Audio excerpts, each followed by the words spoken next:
Howdy gang. Welcome to start of a new game. Just like I said last time, we'd be pulling one out of my backlog. This is Darkwood. It's supposed to be really good. I think it came out in like 2014. The studio's disbanded since, or they're on like hiatus for reasons. I don't know. I guess this game took a lot out of them, but what a game it is. It's the only one they ever did. Yeah.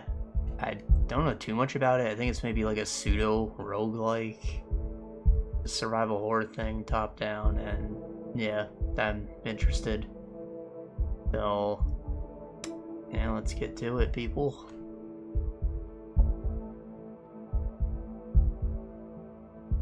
Skip prologue, no. Do not skip if you're playing it. Indiegogo content, additional cool but immersion breaking content. I mean, define immersion breaking. Like, if I'm in some weird cursed woods and I find it's like a, I don't know, a magical toy pony or something, is that really gonna break my immersion to find like some weird cursed object?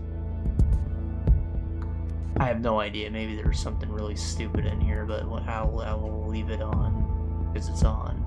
I'd like to see things. When dying, you drop part of your equipment. You have a limited number of lives. After that, it's game over. No, fuck that. Trying to win. Death is permanent. No lives. I will play on normal. You can save the others for if you're speed running or whatever, but this seems like something you're probably supposed to die.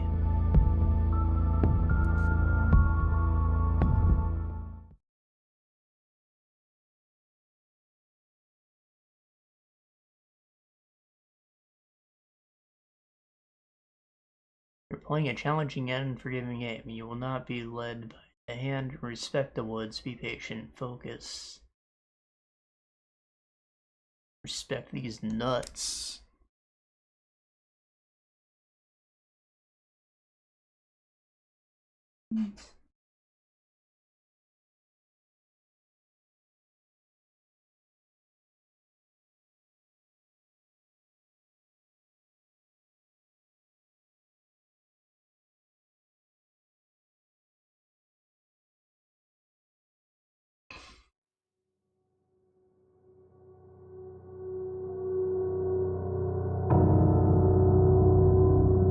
See hatred and fear in their eyes.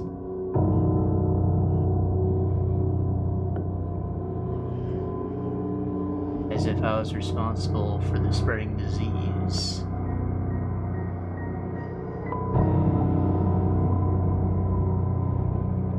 As if I were the source of all the misery plaguing this land.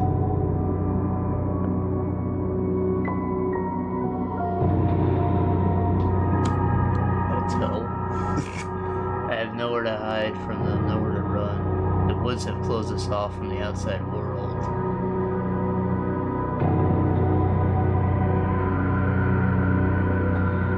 We're all doomed.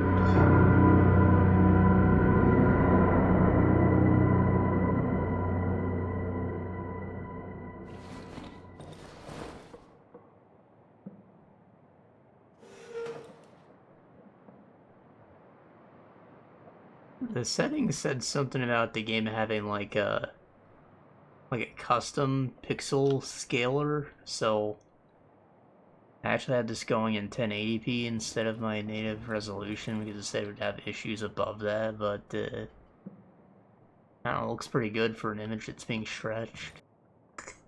Alcohol distiller. A homemade device for producing moonshine. Cable, pills, and okay. 30 apparently. Some pills. My old notepad. Item found notepad and got nothing in it. Can I write? Wheel it around, I put it on the side of the screen. Oh.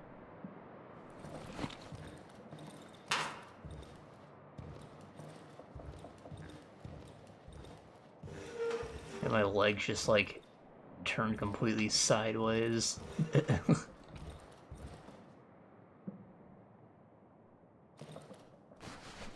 Table searched. Medical notes. I know these notes by heart. I don't need to read them now. Barricaded window dismantle. How would I do that? One door open. Probably barricade for a reason, right? That's my backpack. Check my balls real quick. No, that makes sense. You gotta put it down to search through it.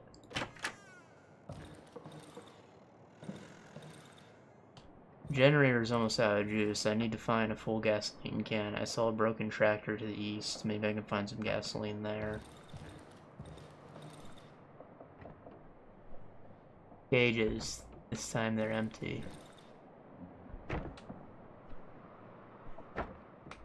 Can't do that now. I'm pressing J. I assume that's my journal.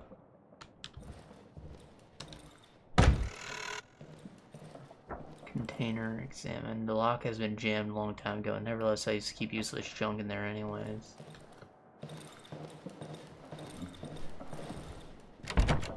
I'd rather not open it. I spent too much time to lock them in there.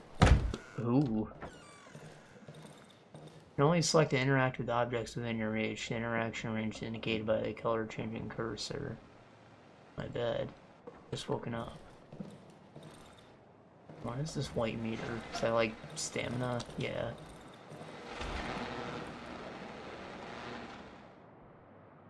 The radio has been silent for years, although sometimes I think I can hear voices through the static.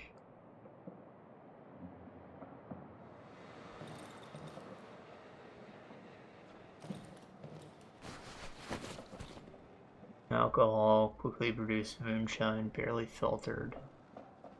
Rags. He opened the front door to my house with us. Boards, matchstick, medical book. Oh, I'm guessing you're investigating the disease. I think there's some kind of skin lesions.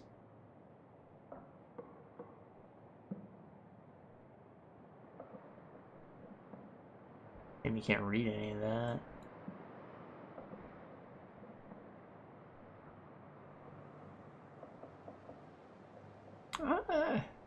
I feel like I should maybe take some of this with me. Hey, I don't know if there's crafting, but alcohol, rag, and match means Molotov, right?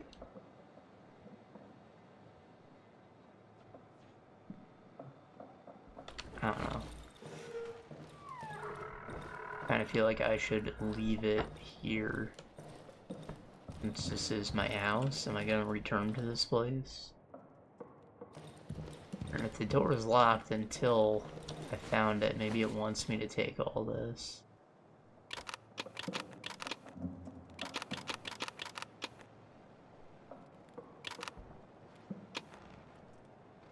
Is there no, like, quick loot?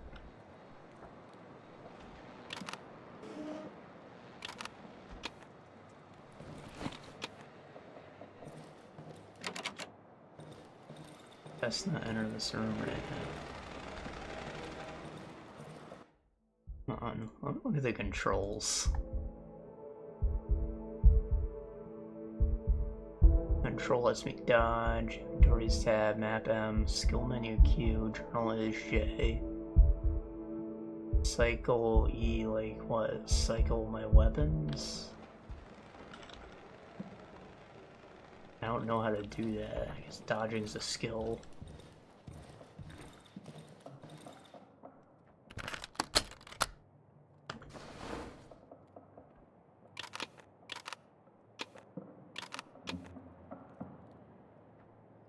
So I guess I really can't do shit right now.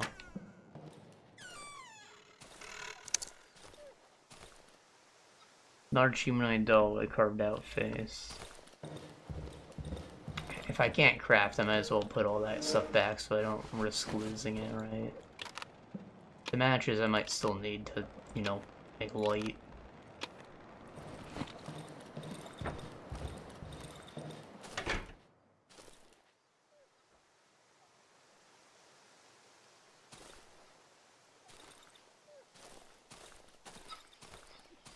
That dog. My dog, I don't think he's gonna make it. I should end his suffering. Definitely not. But I don't have a weapon to shred well. Rope. Rope.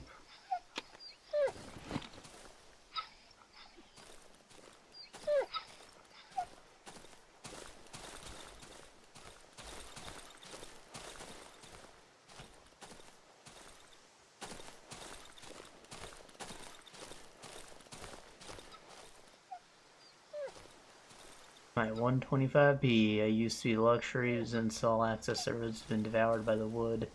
It became a useless pile of trash.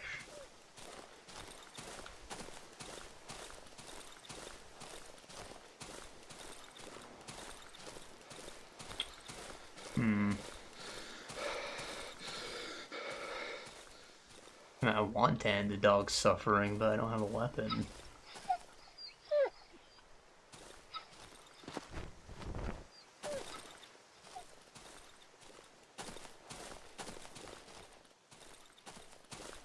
There we go.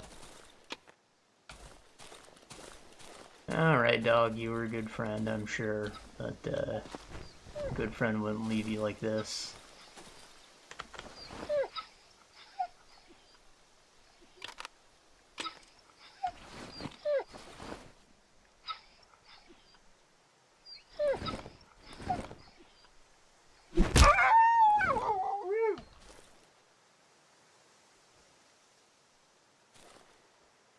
Was that worth wasting my durability?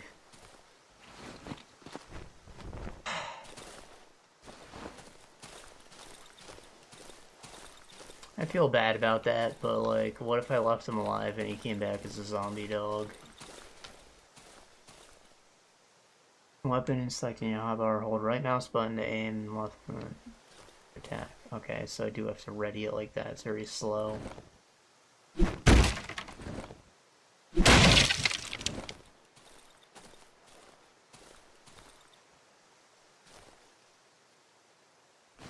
Dead cow. Bone. I'm valuable.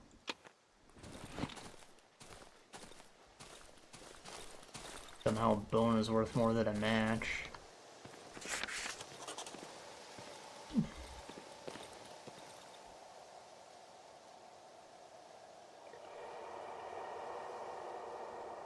Okay.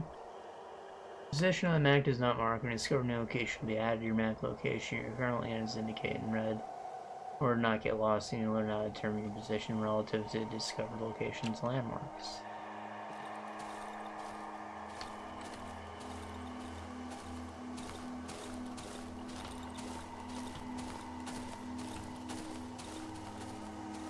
Woods have devoured all the roads that connect us to the outside world. No one is able to pass through this thicket.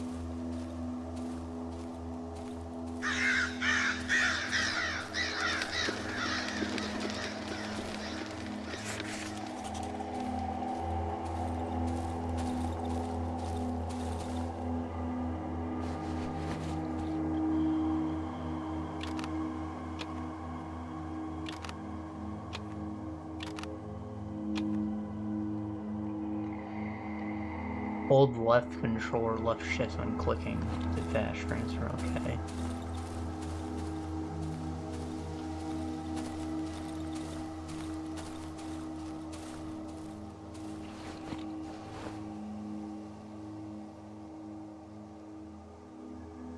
I need alcohol.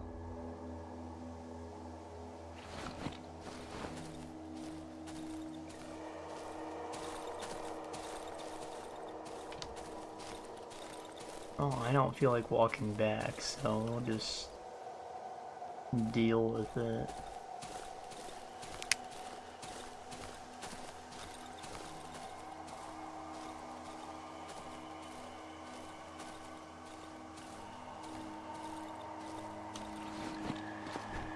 I'm guessing the torch would give me more like radius around me or peripheral vision.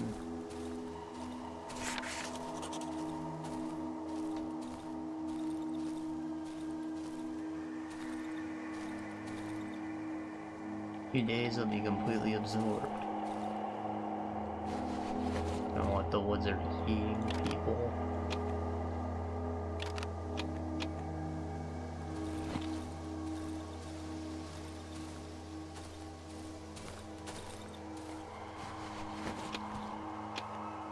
tape.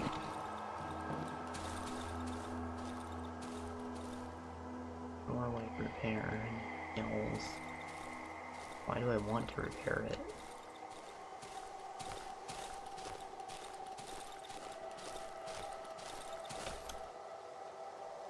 Abandoned house.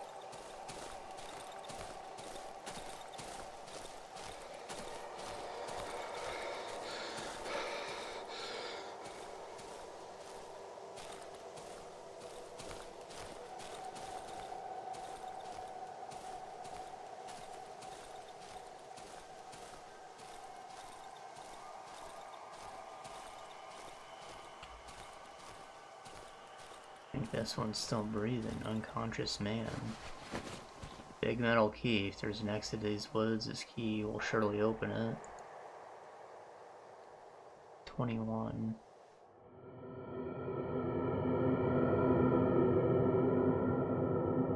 He's unconscious. I've never seen him around here before. He's only carrying a key and some journal. Since he managed to sneak in here, he must know how to get out. Of course, he won't help me voluntarily. But that...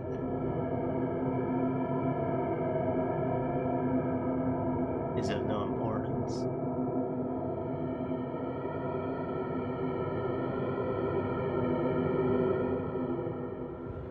Oh God. You dig out of this accursed forest. You hear me, rat? Show me how, and I'll let you go.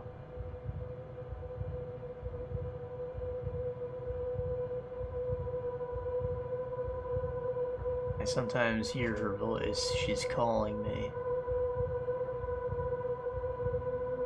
Calling me to return home. Though I don't have health anymore, I think I'm maybe the guy and not the evil doctor. Where's the exit? Where? Show me where. Ah! Ah!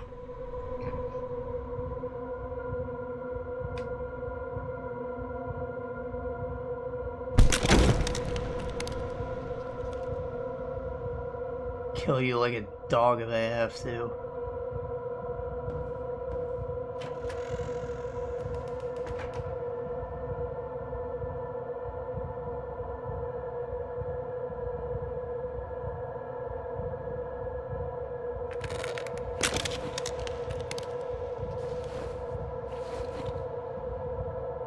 Fucker stole my key.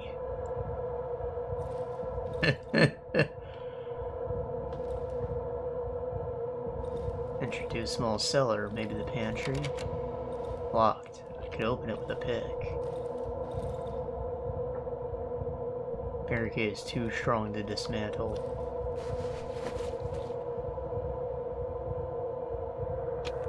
Use these rags to craft some bandages to heal myself.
How do I use the lockpick?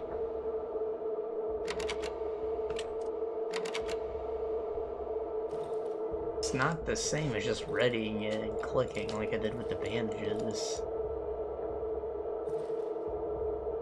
Oh, hold on. I hold click and a menu opens.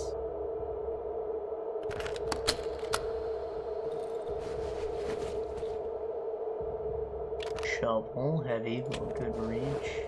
Flashlight.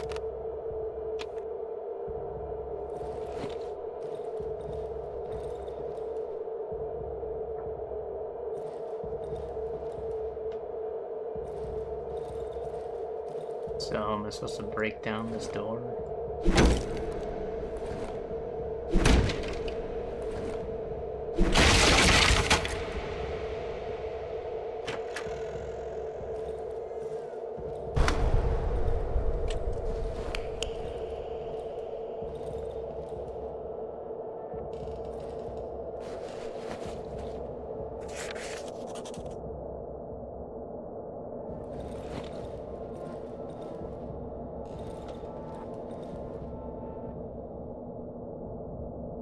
Why is there blood on the radio now?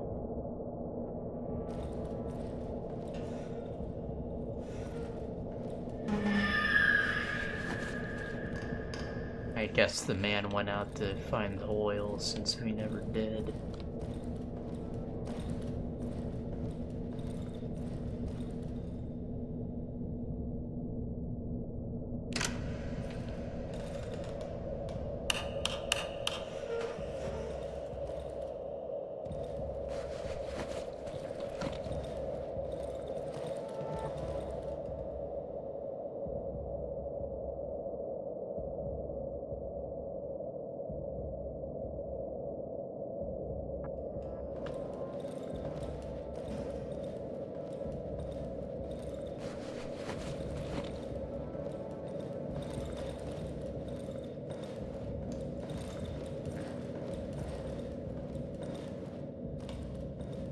Is this a different house? Can't be.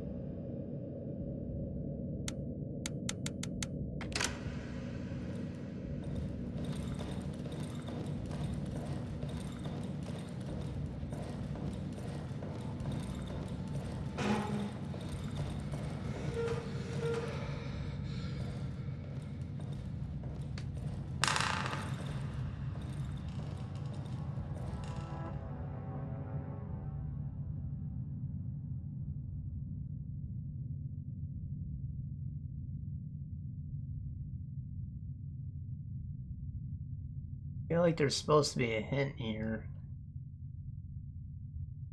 0065 maybe, since there's blood on those.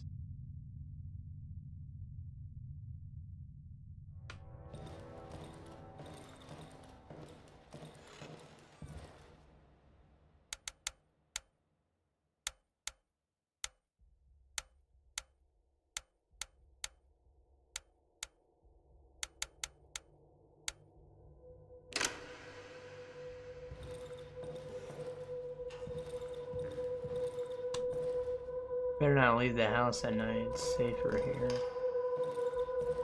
What else is there to do?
I am already lost. What the hell am I supposed to do? How do I get this door open?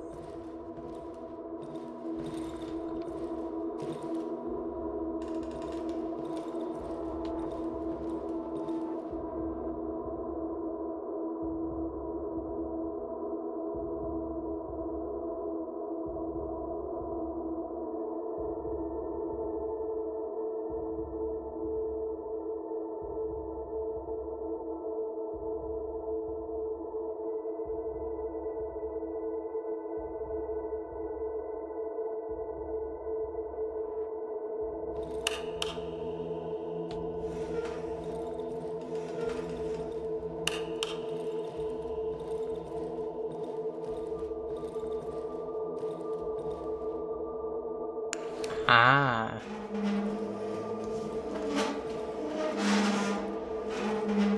Thought it was maybe blocking the door because I could have sworn there was another room in this house.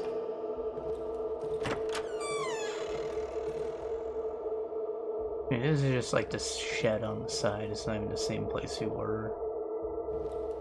Generator. Metal table. Metal table with leather belt strapped on.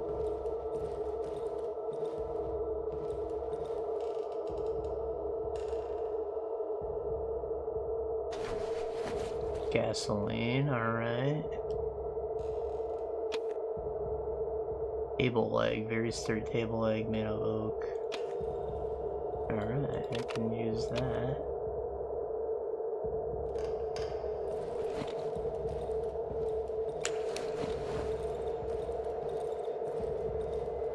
Refill the generator, equip gas tank, hover your cursor over the generator. Followed by left mouse button for it. Okay.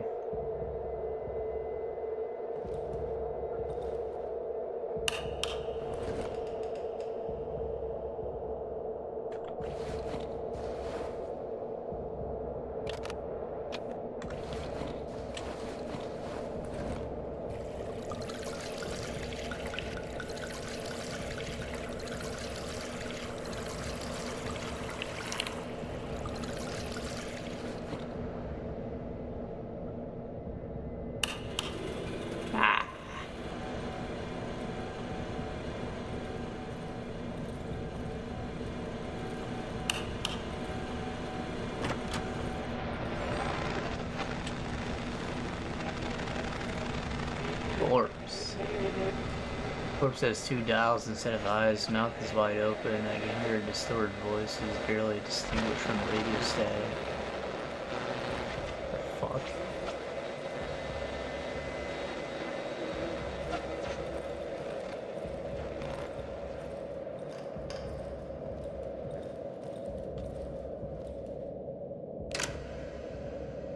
Come on, what? It said 4892.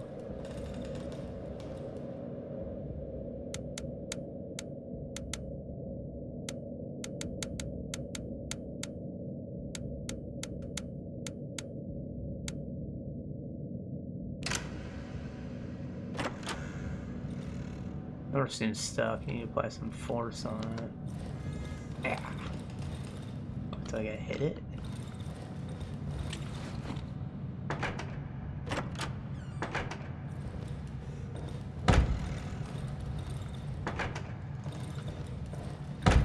Rather not damage my table leg, but alright. Help me! Please, kind sir! Oh, fuck. Oh, shit! Bro, I'm not that guy. Why are you doing this?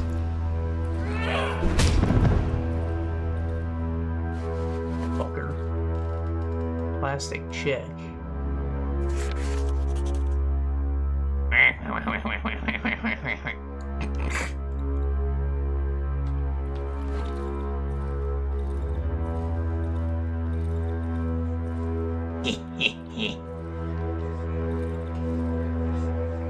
And how do you want to get out now? You think you can manage all by yourself?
Chapter 1.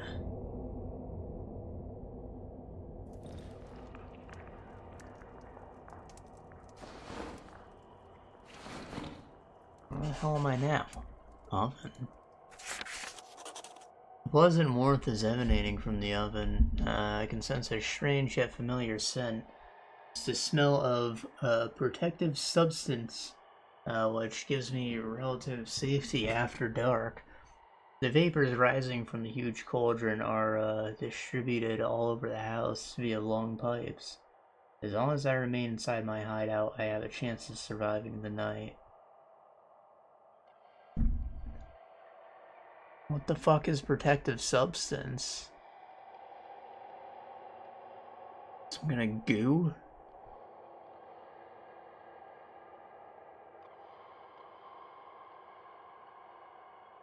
The label on the bottle says, staying out of reach of protective substance after nightfall results in immediately death in 99 out of 100 cases. It is advised to evenly spread the gas inside the sleeping area. Warning, even a properly prepared substance does not guarantee 100% safety. Remain vigilant. It is recommended to stay in well-lit indoor areas in order to minimize risk.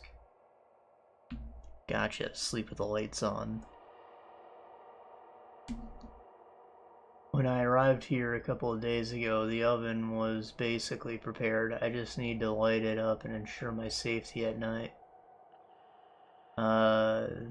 This cottage must have been one of our hideouts. The inhabitants of these woods don't need to inhale this revolting gas.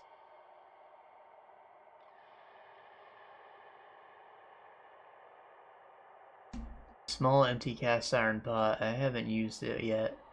I haven't felt any hunger or thirst since the accident a few days ago. I can't stop thinking about one thing. These mushrooms, these red pulsating mushrooms, they look so tasty. Maybe this pot will prove useful after all. Look.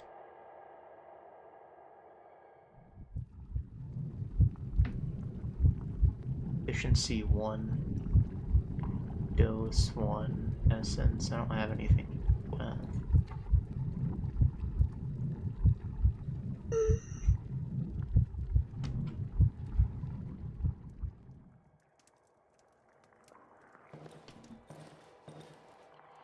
Beans.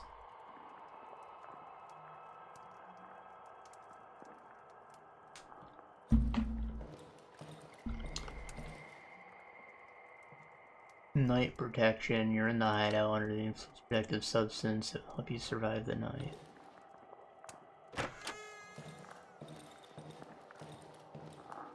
Bear trap disarm. Bear trap under the window is still open.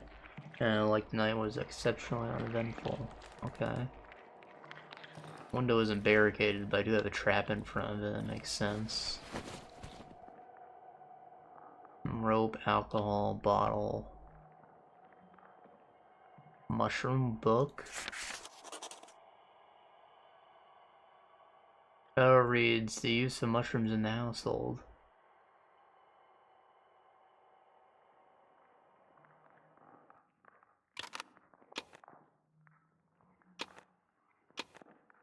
Those are probably both useful to have on me.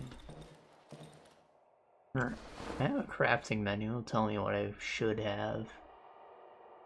Torch. You can use alcohol or gasoline.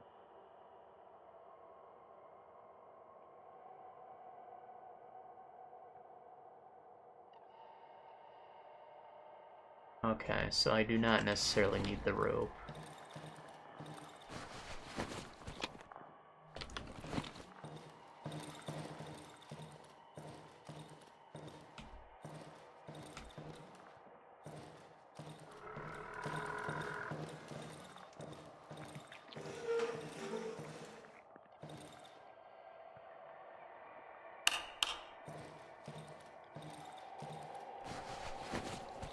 Nails, rag.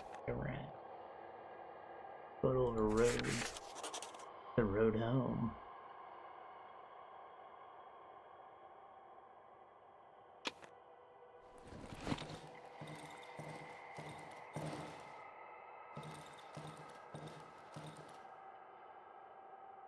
Rye Meadow Hideout. I am here. Underground entrance. Do I have like a goal?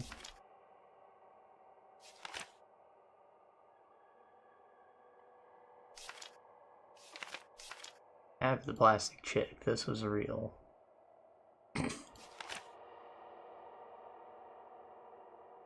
Journal's all ripped up. Into these damn savages, everything should go smoothly.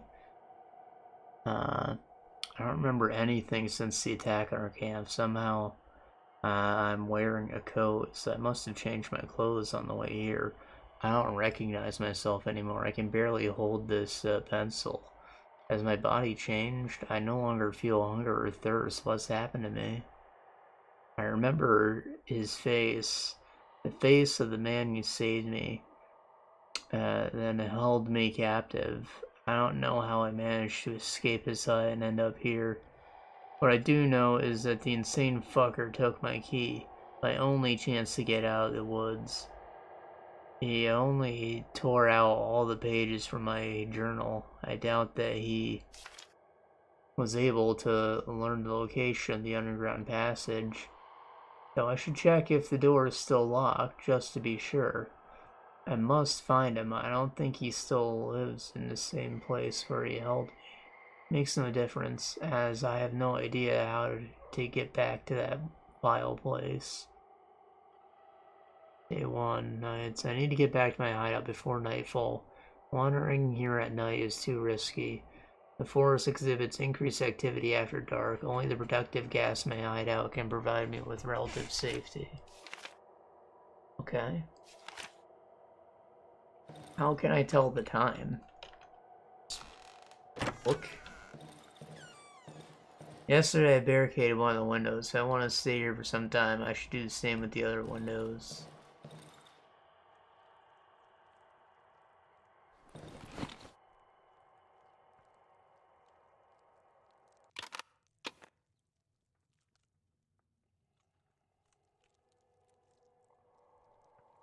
Bandages with alcohol. Alright. Hot bar upgrade.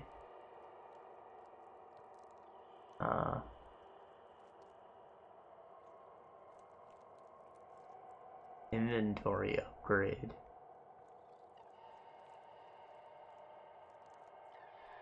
Board with nails. A crude weapon.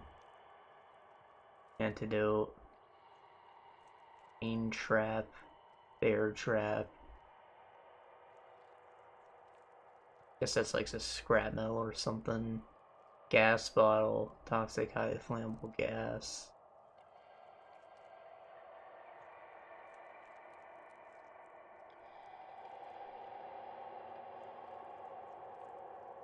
To craft more items and fit more upgrades into weapons when upgraded more weapons. Okay, so I should probably like relocate all the crap that's in the house over there.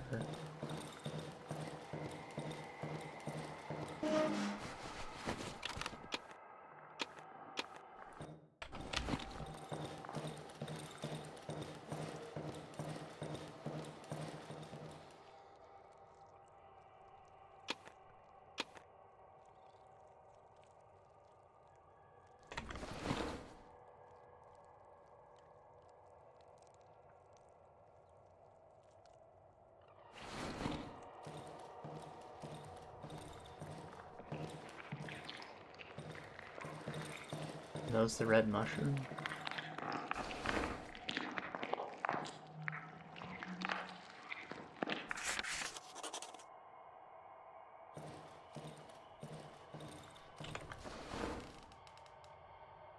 Cookable rots over time.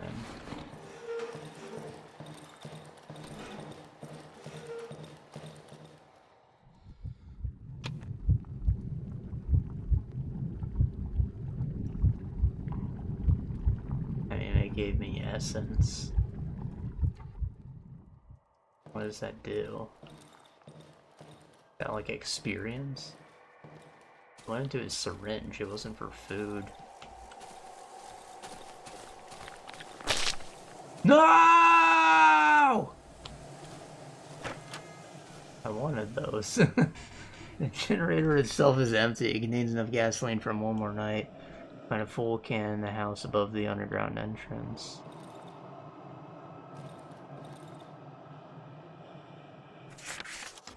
Turn on the generator before dark. Hiding in the shadows won't do you any good. They're coming either way.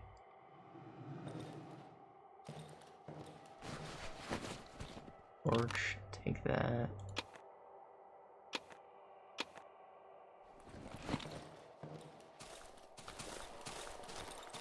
Okay, so the underground house is there. I guess that's where it wants me to go, south. But there's something useful in the homestead still.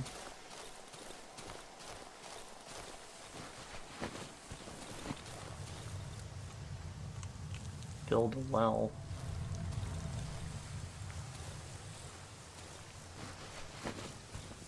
Convert wood logs to planks.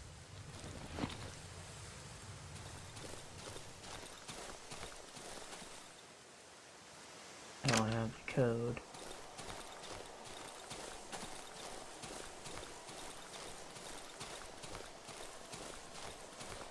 Really a watch I can get? I'm concerned that I'm wasting time.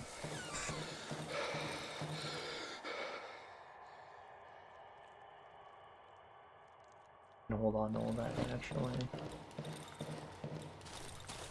Alright, south.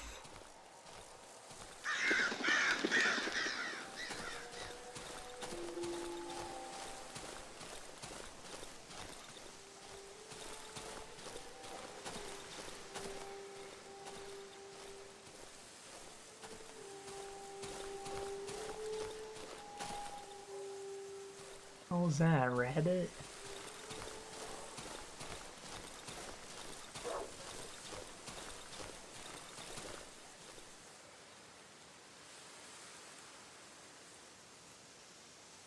Maybe some mushrooms there.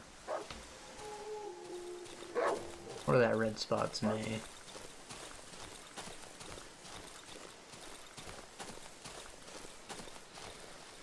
Bear trap.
Why is it so dark around this house?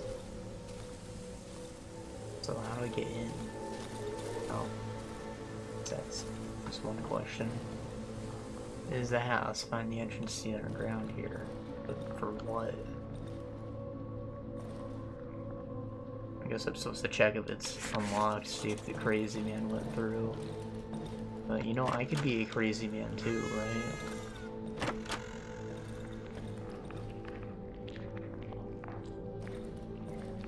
Buckle between currently selected objects, press A.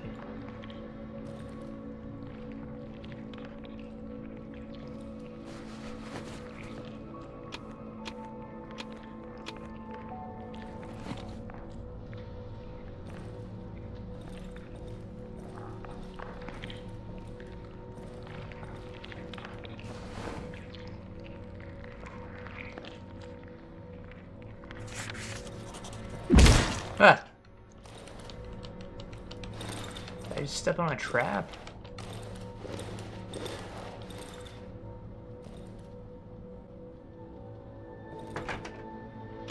Christ.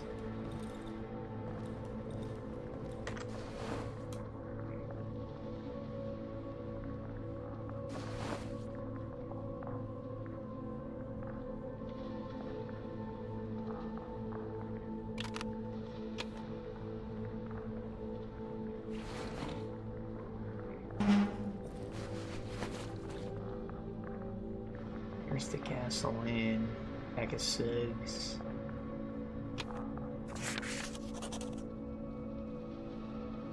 Disgusting.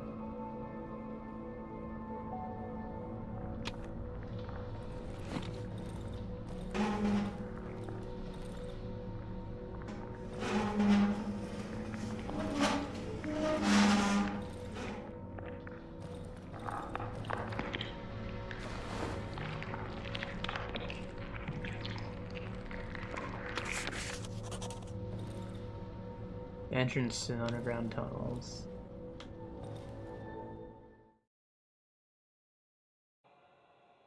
Means.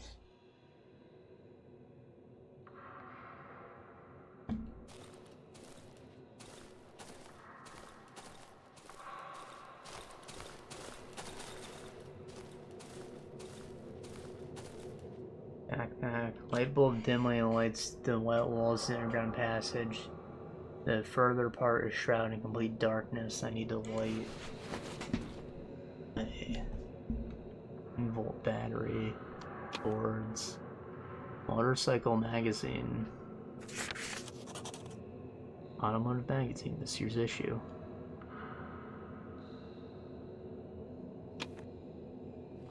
It's the batteries for like a flashlight, maybe a luxury.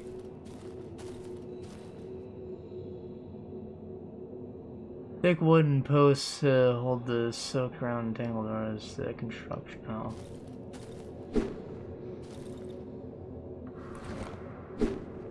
So what, is that just like a quick attack?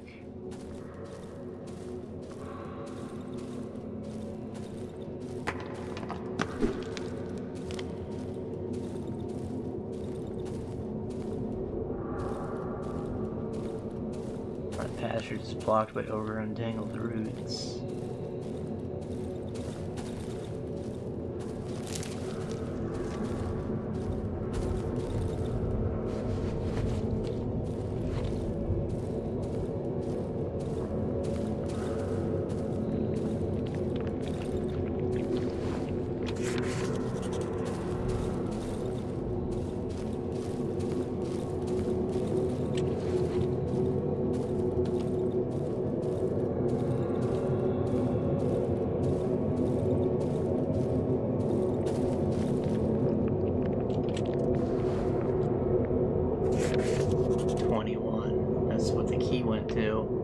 Locked. This is my only way out. I won't be able to open it without my key.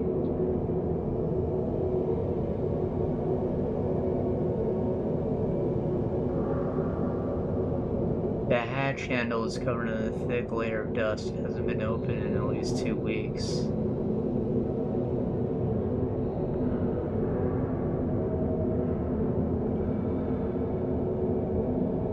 The light. It's my only. You can hear a faint voice throughout the alleyway. It sounds familiar. It seems to be coming through the keyhole. Someone's calling me.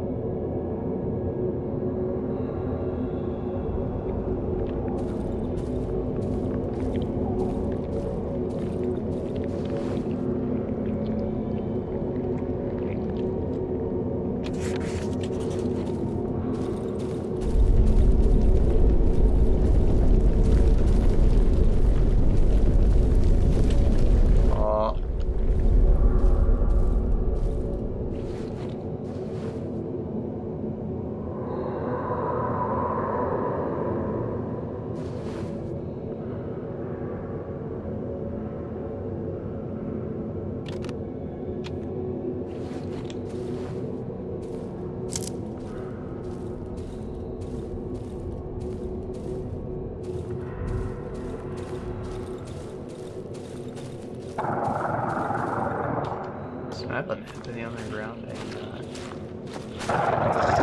Ah!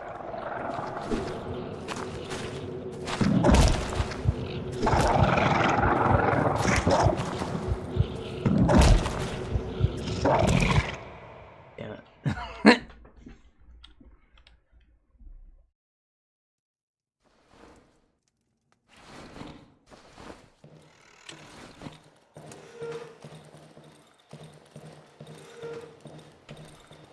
You drop your shit, right?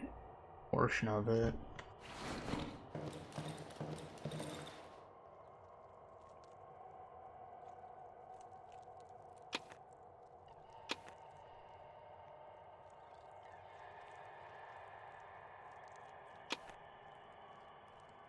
I guess I get a bottle when I use alcohol. Makes sense.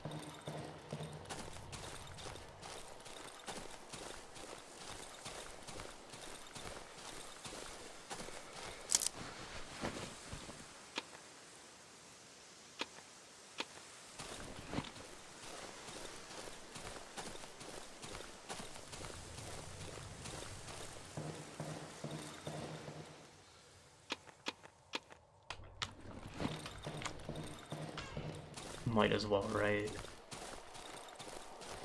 It's a pretty big find, a full tank of gas.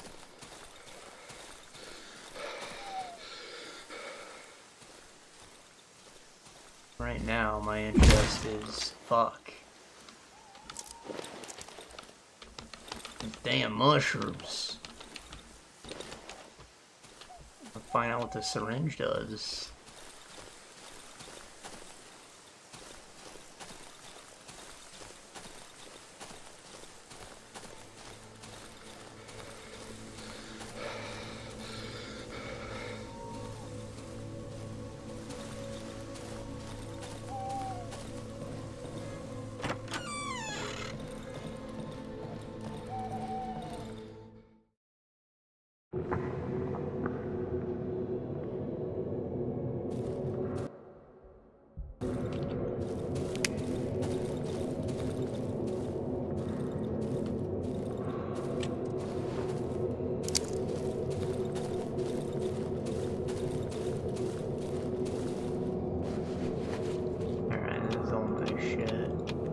Monster's gone now.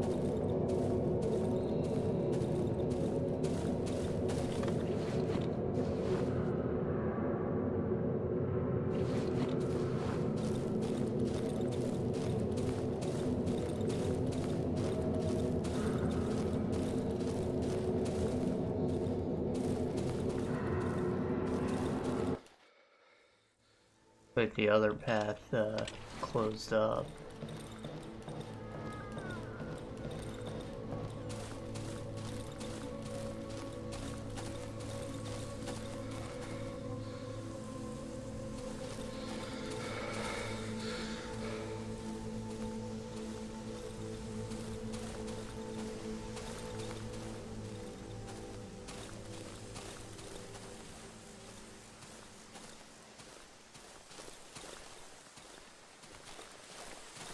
Tree trunks.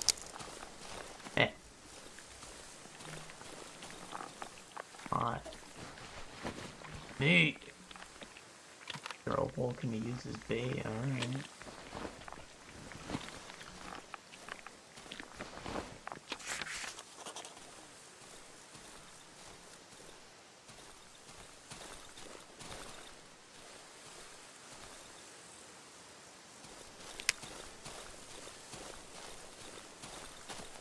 Okay, so that must be like some kind of wooded infection.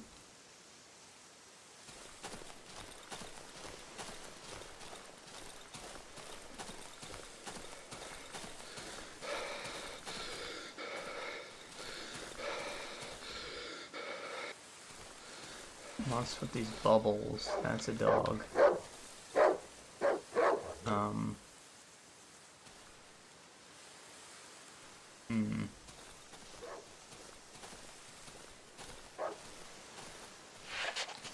Friendly dog? No. Bitch is what it is.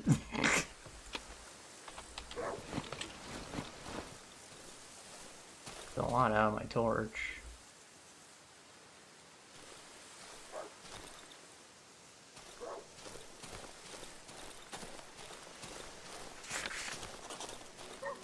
Wolf's camp. You can smell your stench from far away. Meat. Wolfman.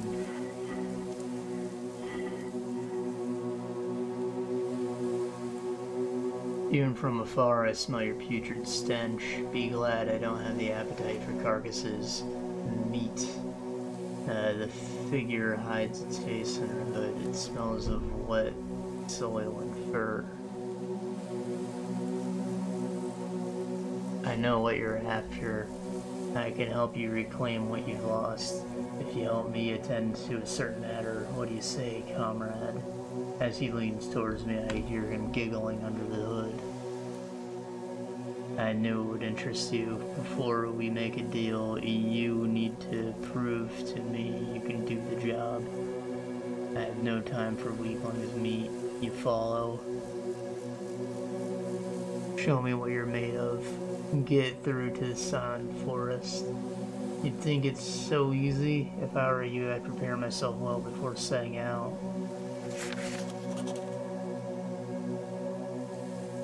When you get there, you'll find me in this spot. Remember it. The wolf grabs my map and scribbles something on it. The likes of you always crawl back to me.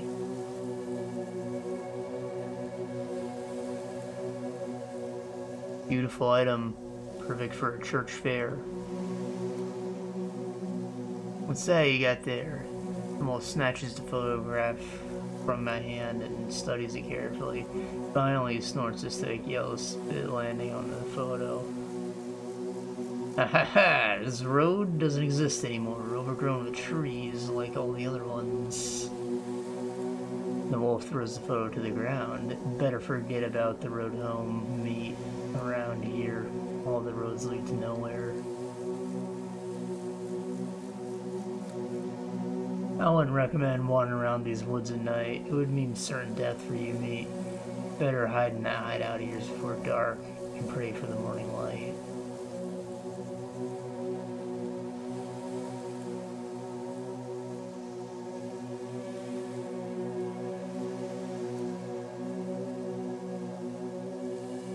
Battery, a bottle, flare, flashlight. Gasoline. Magazine, but no gun. No, handgun frame. There's a watch. Tape. Metal pipe.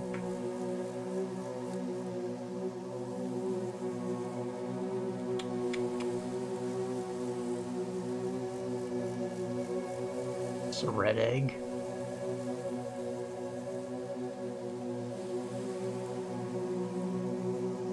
So, weapon parts and frame make gun? Is that what I'm getting here?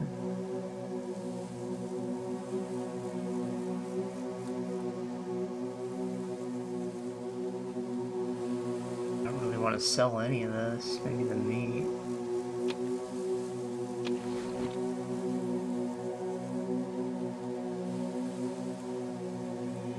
That gets me reputation. So I don't have to trade in a moment. He like owes me reputation. It took a lot to get that watch.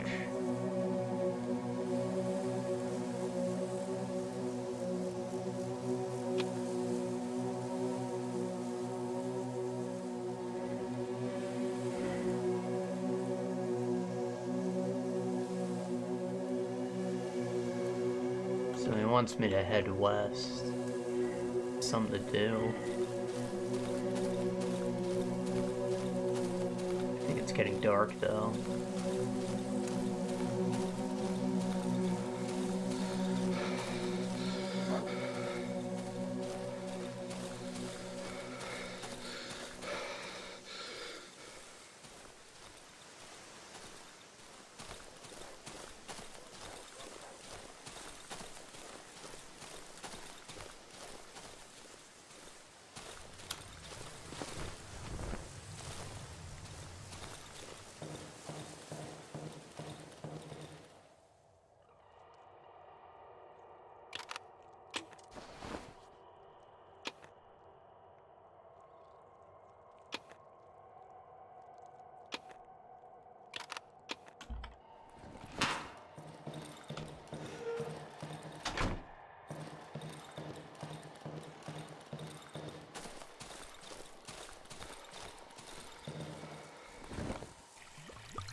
is be able to see farther.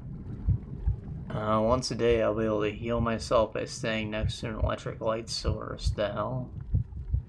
Once a day I'll be able to learn my current location on the map. Heal myself by eating mushrooms. Shadows. Staying in the dark areas at night can be dangerous to me. Like a negative effect.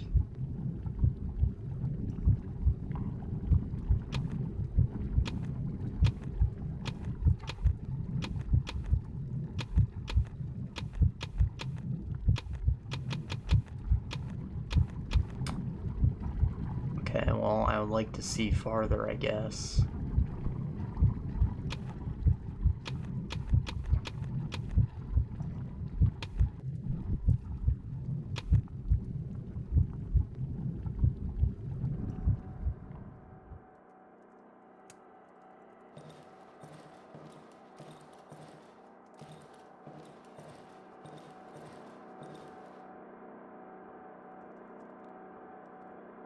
Three boards and 7 nails. I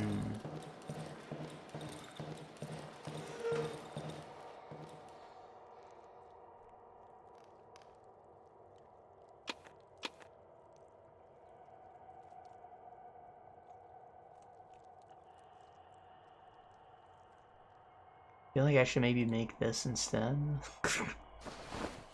Weapon's pretty important.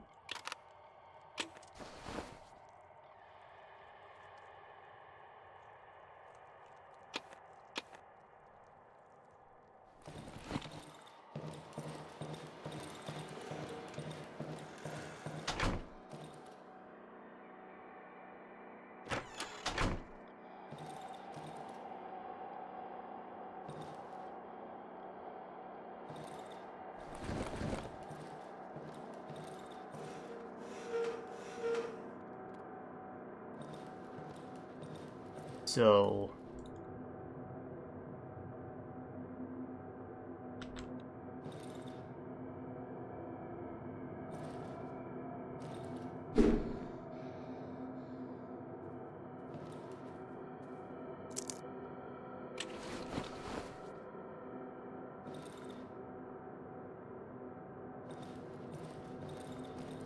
can I not sleep? So like wait here?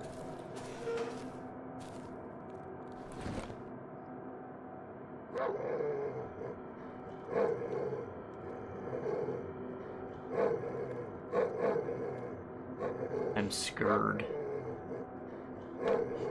Hold on. Darkwood. Sleep?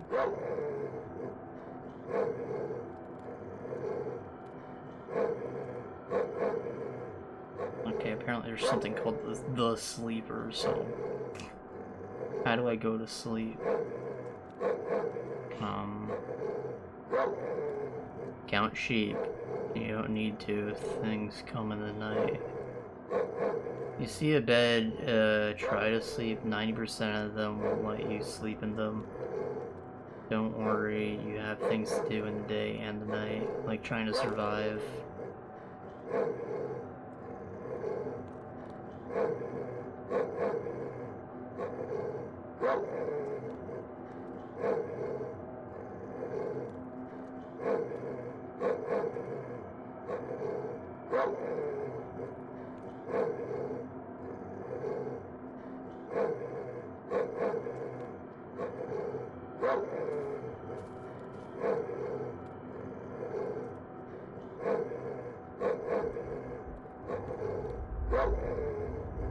Okay.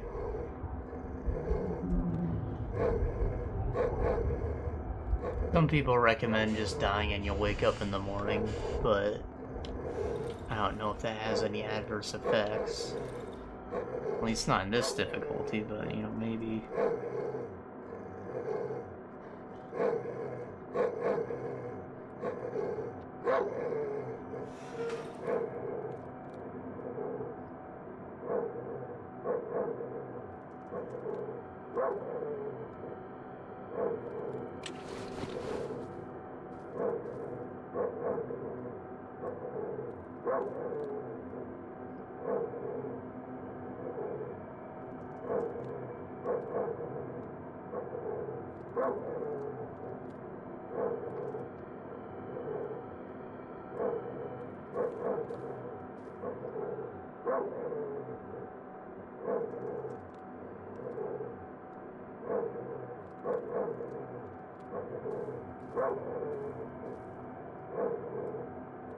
This is tense, but I hope that the generator is keeping me safe.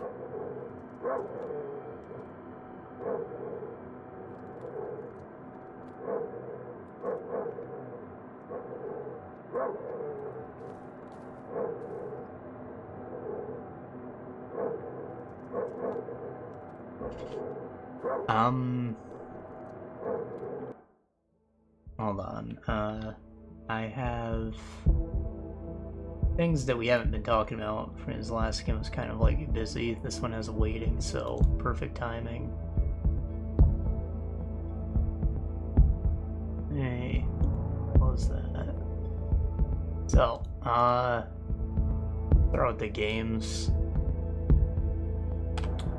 So we played the Technomancer. This is the follow-up to Mars Warlogs, which we talked about somewhat recently.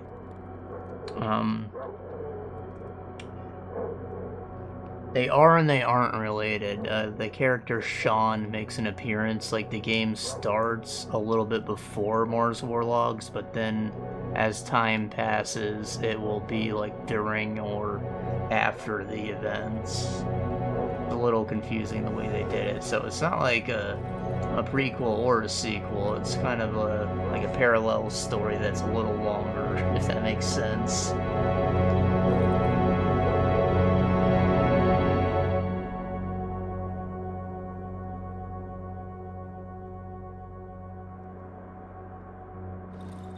Got 100 rep for surviving a day. That's cool.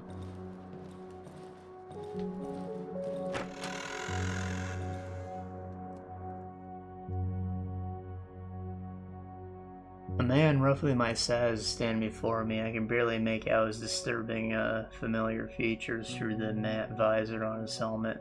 The massive helmet is covered with an old sack and seems to be an integral part of his unnaturally pale body. I remember him. He's the one who rescued me from the doctor's house. The man reaches out to me with his black hand. It's covered in charcoal. There's something written on his worn woolen glove. We need to stick together, brother. His lips are moving, but all the sounds are drowned inside the helmet. He shrugs, then takes the huge sack off his back and drops it on the ground, revealing its contents. He whips his left glove on his pants, wipes it, takes out the charcoal from his pocket and starts scribbling. When he finishes, he lifts his dirty hands. All roads lead deeper into the woods. Why did he scribble out the light?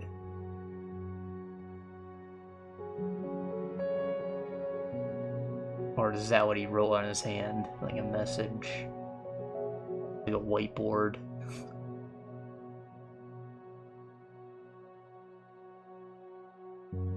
Oh, he has glowing mushrooms. Alright. Value 50. Maybe they're worth a lot of experience or something. That gasoline. Watch. Shovel blade. Axe blade. Flashlight, metal pipe, wire board, weapon parts, bolt handle? Like for a rifle? Medium caliber bullet, just one. One shotgun shell. So is this magazine like not even full? Is it just a mag to hold bullets?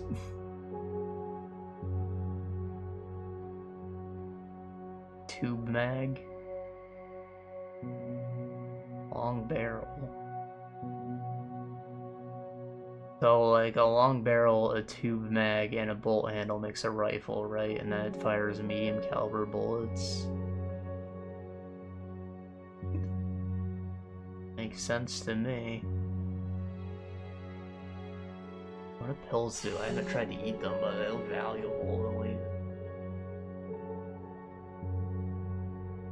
least. Staff made of wood of unknown origin. Gas tank. Explosive. Well, everything he has is quite expensive, but he does have things.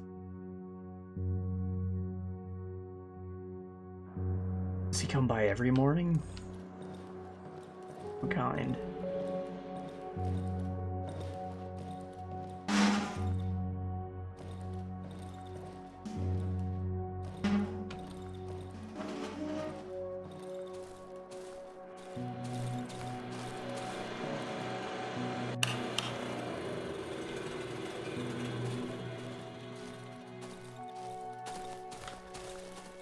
Okay.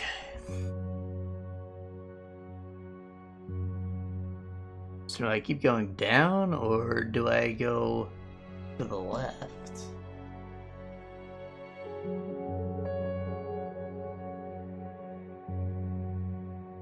I mean, he gave me the quest to go this way, so maybe I go left. Or maybe I go up. Anyways, Technomancer, TLDR, and it's like almost good. So like, if you follow the order, and then like Spider's made games of this style, you start with Mars Warlogs, then you get Bound by Flame, which was a little better but less interesting. And, you know, it had its own series of problems, like the story pacing and stuff like that, but... then they went back to this, their interesting sci-fi universe, and they made it just an almost good game. It has a lot more in common with Greedfall, actually. You can still see parts of Bound by Flame in it, the gameplay.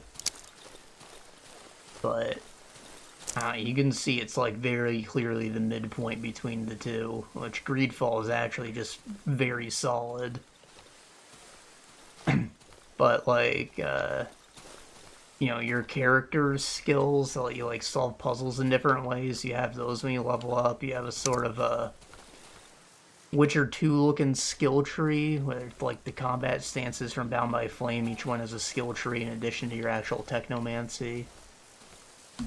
I would say you do not get skill points enough to really invest in more than 2 trees, so you're probably going to pick Technomancy and one of the weapons, whichever you prefer.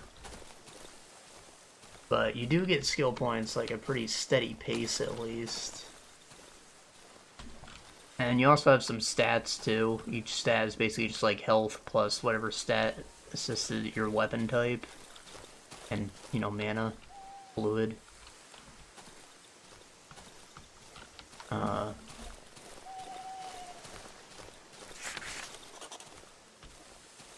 Brook. That was a brook. Like a river.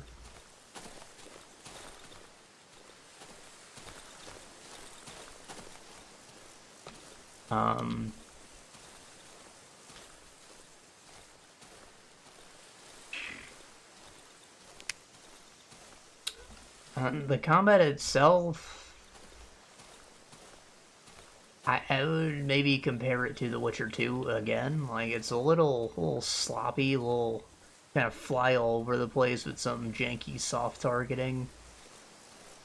Think of just a worse version of what The Witcher 3 had, and you get what The Witcher 2 has, you know? And, it is better than what Bound by Flame did. It's not as good as Greedfall, as that will be. You have like a skill menu that you can open up. And, you know, use your consumables or cast spells in addition to the hotbar, of course. with this skill tree, everything can be upgraded, which is kind of interesting. So, like, you get a skill, and then you can put another point in it to either enhance this skill or just add some other effect to it.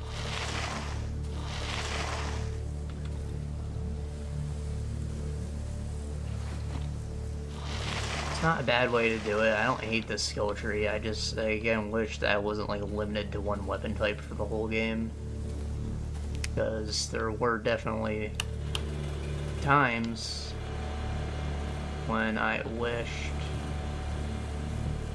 I could have pulled out the gun and used it effectively, or, you know, just blocked. Not that dodging's too difficult, but, you know, either one of them is like a mace and a shield, and that's useful for obvious reasons. I used the staff, though. That's what I went with, because it had the most reach, and it had, like, area attacks, so it was good at clearing clouds, and the Technomancer was more of a single-target thing.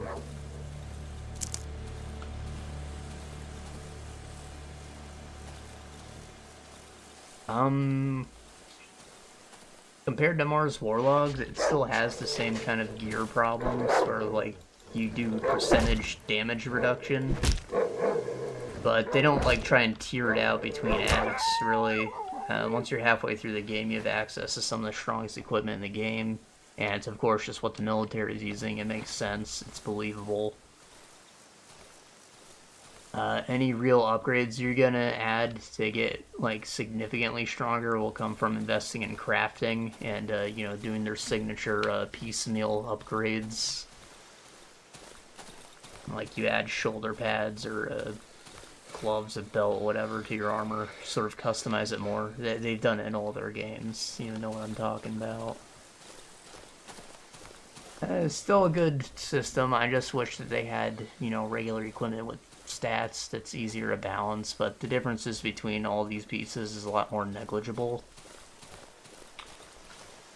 It's a little more interesting is that they can give you those role-playing skill points from some of the clothing, so you can put on, like, a scientist lab coat and get a bonus point in science, and that encourages you to carry around a couple different outfits.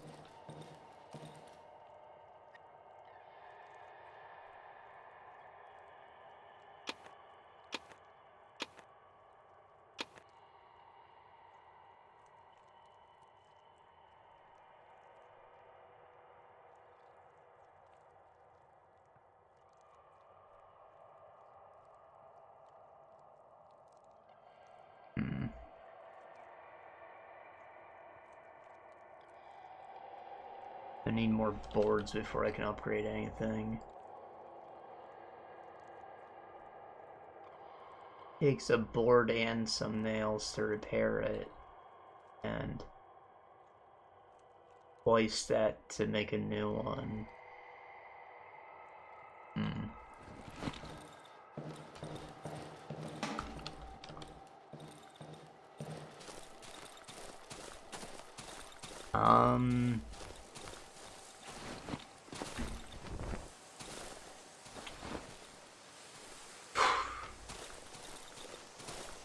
Where do I go? Where do I go?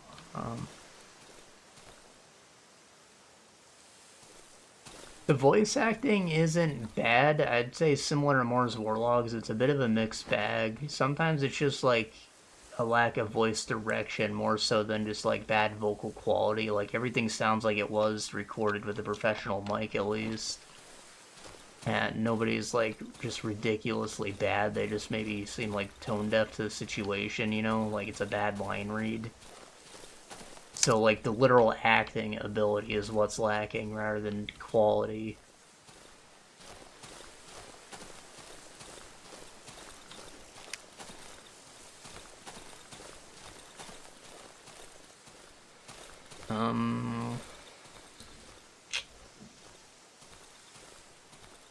You have party members and carry 2 of them around with you. You can give them equipment this time, which is nice, and they can also assist you with some situations. So, like, if you don't have any points in science, but you bring Scott Seeker with you, he's a scientist, and you can ask him for assistance with some things. I don't think it's like as good as having maxed out science, but it's a very decent substitute in a lot of situations.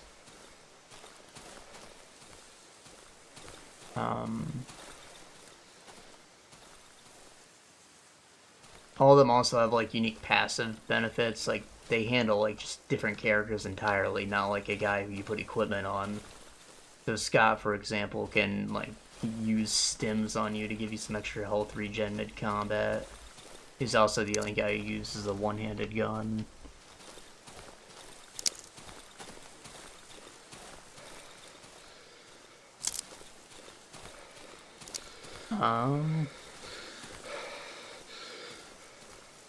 Story, obviously we don't want to spoil anything, but the basic setup is you are like a new graduate of the Technomancer order in, what is it, Abundance, right? The 3 companies from the first game. You previously experienced life in Aurora through Mars Warlogs. This time it's Abundance, which is a bit more authoritarian, maybe communist. They're, you know, like the communist flag is a hammer and a sickle. Or, you know, Soviet Russia. Their flag is just like 2 hammers. Am I poisoned? Fuck.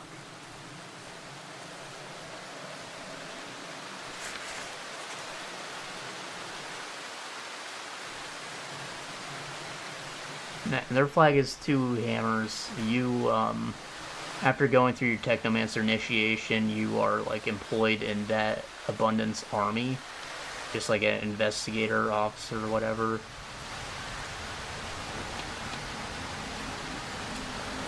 And, you just do police work for, like, the first act of the game. And you see that, they have, like, a growing issue with the secret police, like, sort of, overstepping their bounds, gaining a lot more power than they should have, and basically nobody can trust each other, and shit's starting to fall apart. There's a rebel faction that you can choose to assist. Like, the story has branches you can take. I was trying to be a good boy because I'm like, I'm role-playing, I live in this world, I work for the military, why would I, like, work with the rebels? It's my job to suppress them. I regretted that because the secret police wanted to get rid of the Technomancers just in general, regardless of what you did, so...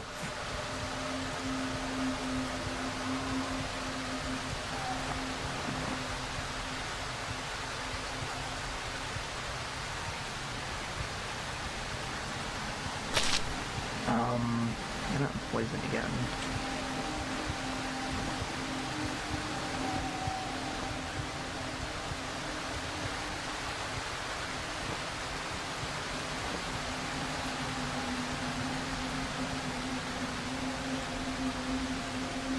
I just consumed that other bandage, bro? Fuck.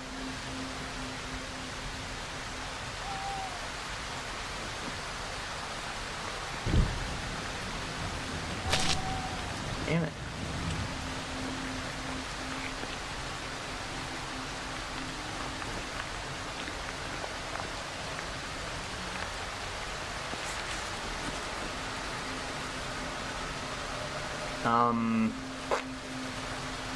So aside from your police work, the Technomancers themselves have the simple mission of trying to reestablish contact with Earth. They are the only people who can activate a lot of technology since they produce electricity, so I don't know, that's just their thing. And the government doesn't like that because they keep all the information to themselves. They're obviously hiding something. Which you learn about during your initiation, which is that Technomancers are actually mutants. Like, it was a designed mutation, something that was supposed to enhance humanity. But in the current state of the world, mutants are, like, used as slaves because they have somewhat more resistance to the sun. They get worked to death and, you know, live in pens and stuff. It's not pretty. If you give birth to a mutant child, you get sterilized. And the kid is taken away, of course. Just blocking the way. I guess I have to find the other path on the other side.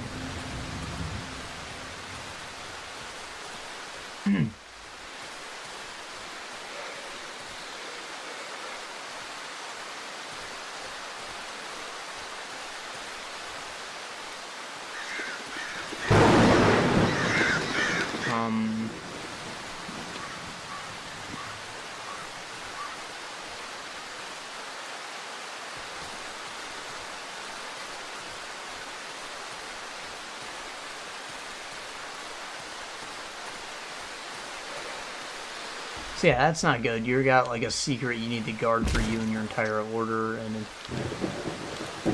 when you put that in perspective, you're kind of an asshole for enforcing the normal laws of the land, but it's what you gotta do to protect your people, right? So, what you do. Anyways, I said that the government sort of overthrows you by the end of Act 1, so you get kicked out of the city and get to explore a lot more of the world. There's actually like a big overworld map. You pick locations to go to. There's a couple different cities and stuff. Little small instance areas. Kind of like Dragon Age 2 in a lot of ways. And, I mean, that's really, like, the gameplay is absolutely serviceable. It's still a little jank, but it's fine. There's a lot more new mutant enemies, in addition to just different factions of characters that all kind of feel different to play against. And, like, all that, totally cool, serviceable, and almost good.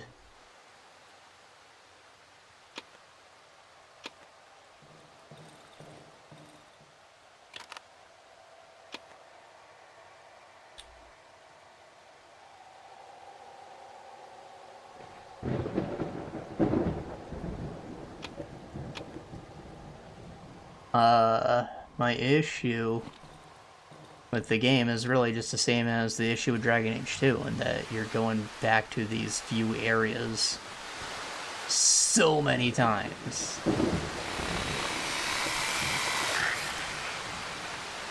Like, it is absolutely crazy how often you have to go places.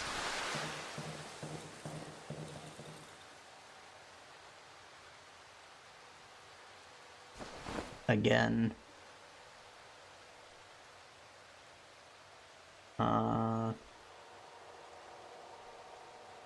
Single shot pistol.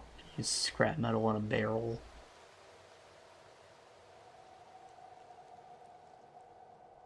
Oh, a pipe. I see, so it's a pipe gun.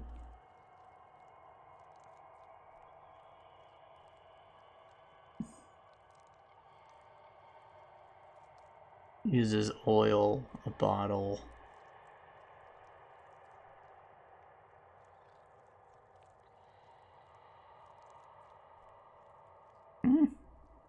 I just upgraded it and now it's visible. Like, why do I need to upgrade again to craft this?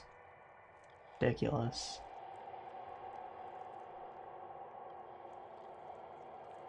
I guess that's what the fine fabric is for, upgrading inventory.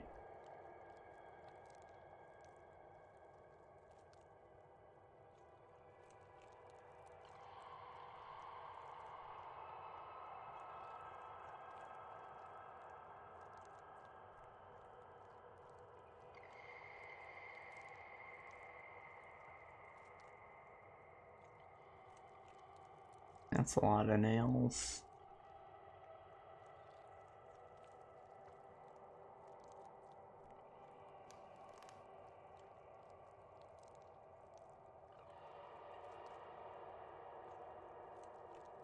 I think it has more durability now too. Like, it went down.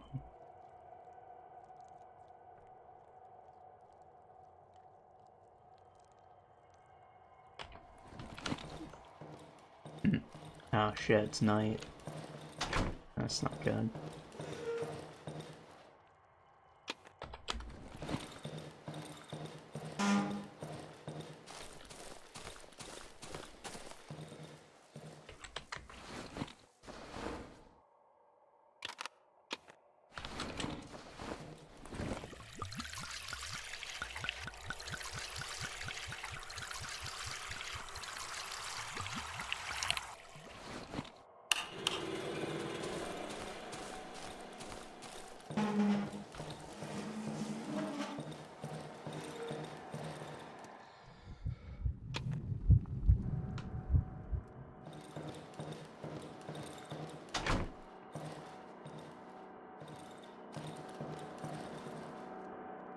Okay.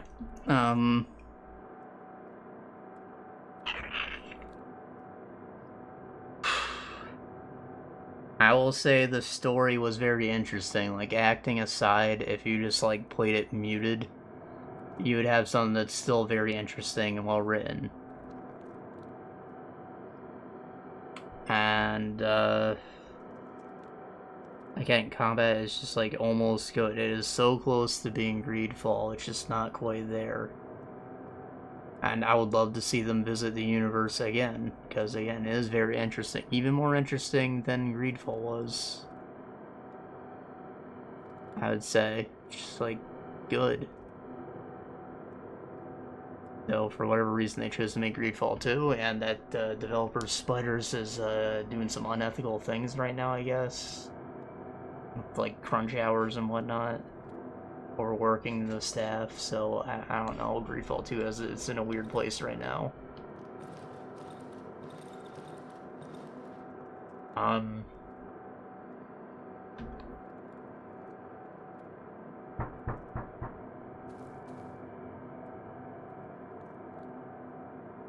Don't knock on the doors. No.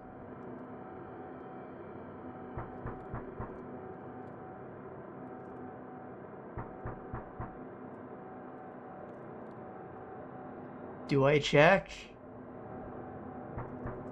I haven't watched From, but I had a friend who told me a lot about it, and this is sounding like From, alright? It's like the monsters are trying to get you to go outside because they can't come inside.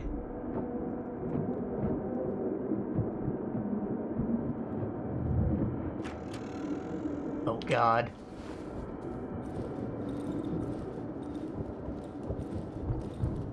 Go away.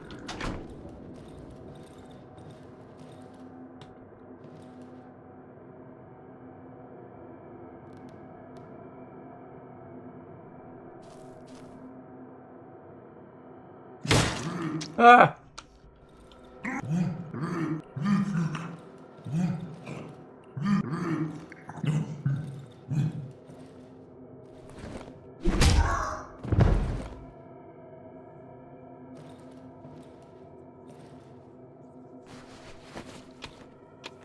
Oh my god, that trap saved my ass.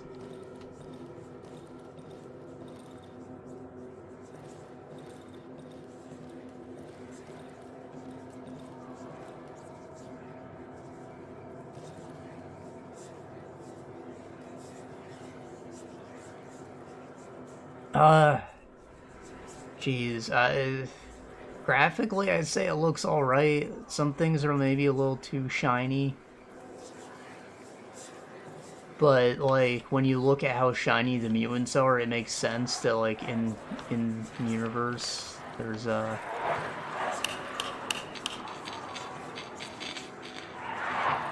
Ah!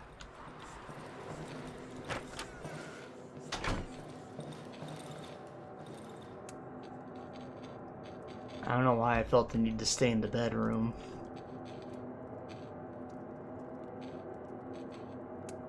Yeah, in universe, there's it's like really shiny mutants, so it makes sense that the clothing and whatnot is made from it. Like, if they have these oily ass leather, of course your clothing is going to look oily. It's good. I don't mind it as much as it should. Like, it just looks ugly, but it makes sense, so I mean, it's fine, right?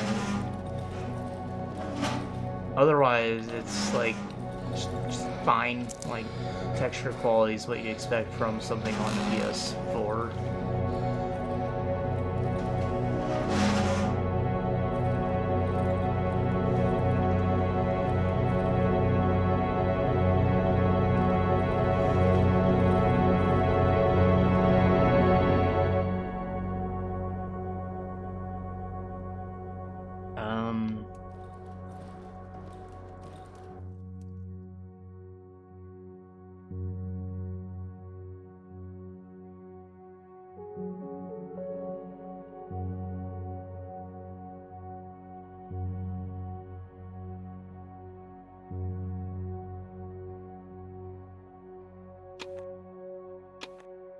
Hold on, homie, I got stuff in storage for you.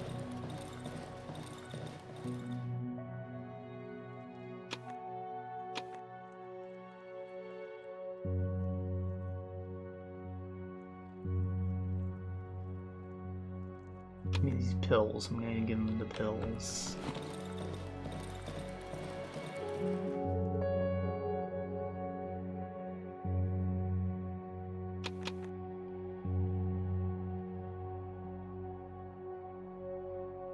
I got 100 just for existing for the day. Very kind. I think I want to get to watch, like, ASAP.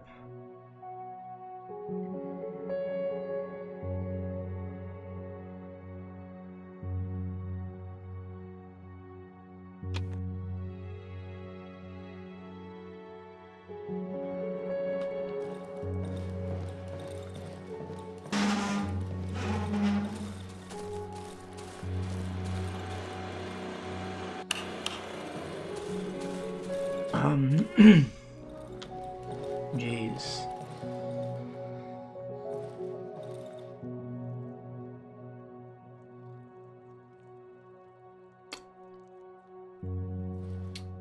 I'm not sure what else to say. Like, I think that the game was overlooked by a lot of people, and I'd say that's good enough that it should not be. Like, I'd still give it like a 6 out of 10, but it's very close to being a 7. It's just like the whole backtracking thing gets frustrating after a while. I do think that it's very interesting, and I think that it should be checked out. I got it for pretty cheap at some point. I don't know exactly how much, but it's been in my backlog for a while. And yeah. Time freeze, night protection.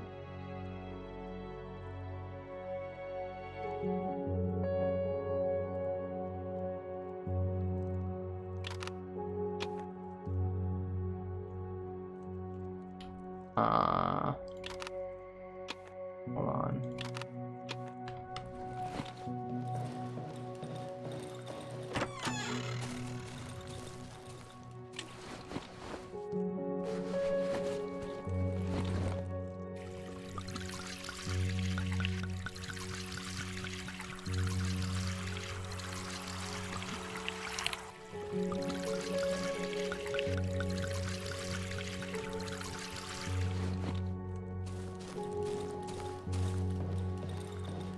I need like some more traps because that totally saved my ass last night.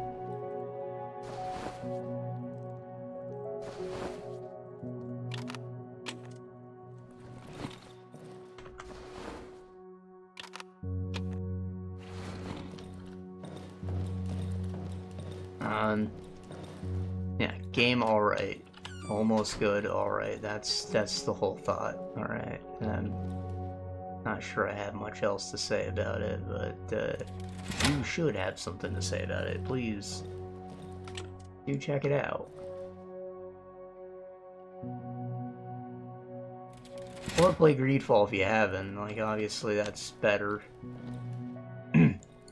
As I said how many times. But I don't like doing reviews by just repeatedly comparing things, but again, it is so clear how they got from what they made to the next thing, and like it's interesting to see.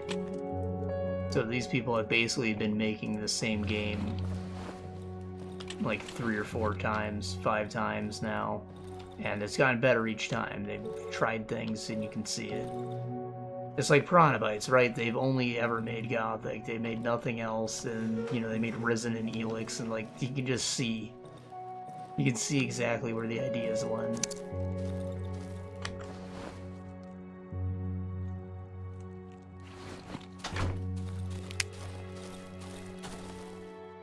Alright, let's get out of here.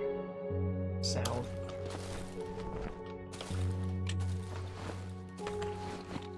Bandages.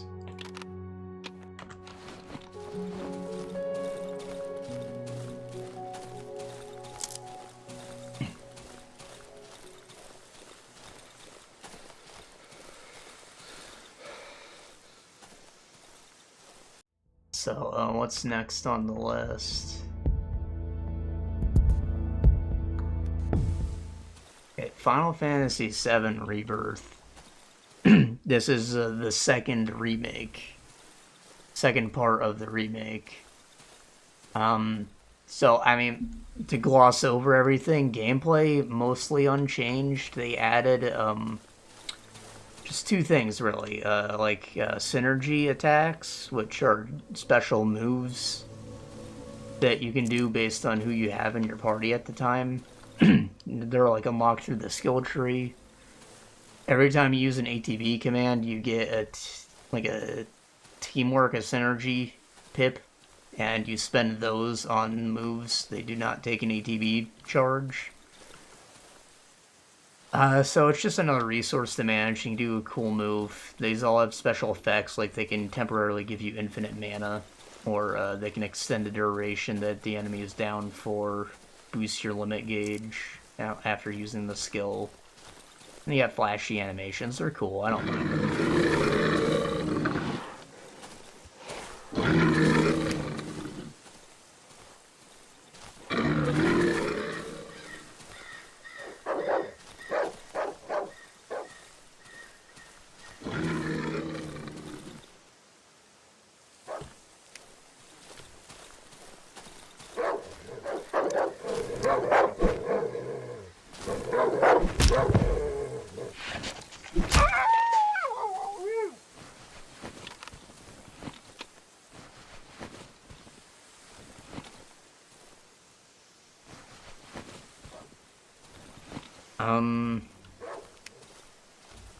The other thing they added were teamwork attacks, which are a little more complicated. Like, when you're holding block, your face buttons will turn into commands, also based on who you have in your team.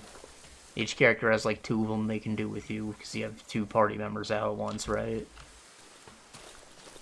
And these are all have, like, very situational effects. It'll be something like, I don't know, a special charge attack with Aerith, who does, like, the magic blade or something. And the other one will be like a bullet counter. So if something fires a range attack, you can counter it. They're neat. Like, I don't want to sound like a bitch, but they kind of overcomplicate things. When you're already just doing the real-time combat with all the dodging and shit, and then you do the pause to look at your commands. You would want some of these to be in the commands, but no, there's something you do in the real time. And it's just, like, a lot to think about, honestly. I didn't use them enough. They're very useful, but I just underused them. And they low-key got my way when I was trying to block things sometimes. It's not, like, a negative, but I just, like, yeah, it's intimidating. It's a mechanical bloat. The other major change is, of course, shifting to, like, big open-world spaces. And I don't like them. I do not like them. They just don't add anything to the game. They're big open spaces, and you run around and collect crafting materials. There's, like, nothing to find in them. The map has, like, the Assassin's Creed map, where it, like, marks points of interest. And one of these points of interest is called a trove, which means it's an area with a couple of treasure chests scattered about. And the existence of a trove means that you're not going to find treasure chests anywhere else in the world. Unless it's like a critical path dungeon, which is the only place you're really going to find a new weapon or anything like that.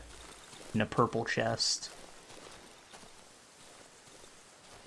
So, like, exploration just feels kind of shit. Like, you do the side quests and that's it. The side quests are, of course, all, like, very directed. They all have stories to them. They're worth doing for the most part. But, and it's a big but, they also have a lot of freaking mini-games, which the first part did as well, but, like, when I say a lot of mini-games, I mean a lot of mini-games. Like, way too many damn mini-games. Hours and hours of mini-games. You go to the Golden Saucer, and it's just, like, a couple hours of mini-games. And they make you go back to the Golden Saucer multiple times. And then when you get to, like, close to the end of the game, you unlock hard versions of all the mini-games that you gotta do if you want to, like, get full completion and get super weapons and fight super bosses and stuff.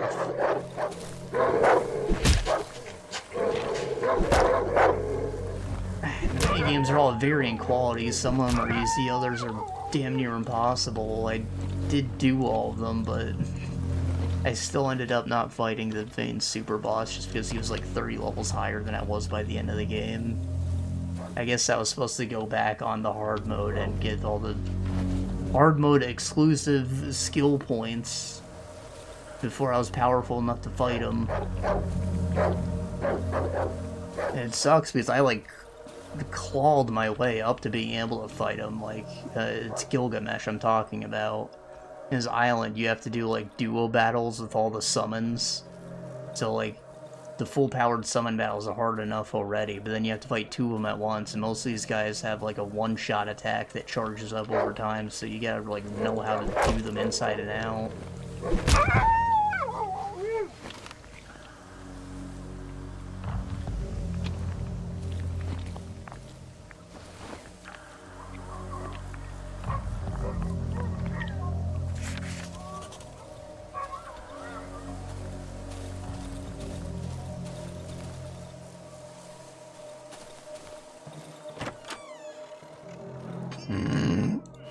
Jeez. There's a handful of new party members, of course, because the story continued where it was supposed to. I knew Yuffie was coming, but I honestly had never heard of Kate Sith. I don't know if they come back later, but, you know, they were a thing. Interesting, I liked playing as Cade Sith, but, like, again, I'd never heard of him. Like, everybody only mentions Aerith and Tifa. I know Bear because he has a gun arm, and that's cool. And I guess Vincent is in the party, too. I thought he was in a spin-off game, but I guess he's in the main one, too. Again, I have not played the original Final Fantasy VII. I only know what I know because the game's legendary.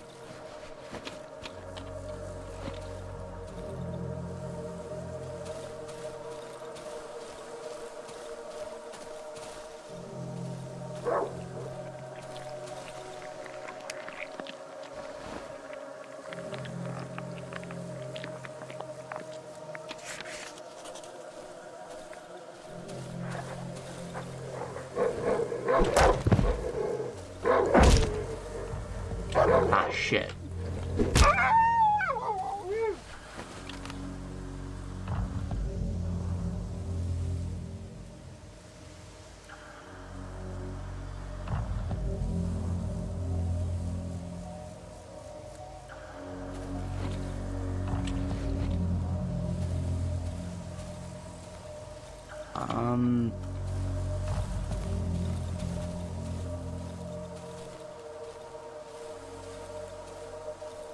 I can't repair on the Fry, can I? No. Okay, well, it seems like I need to run back.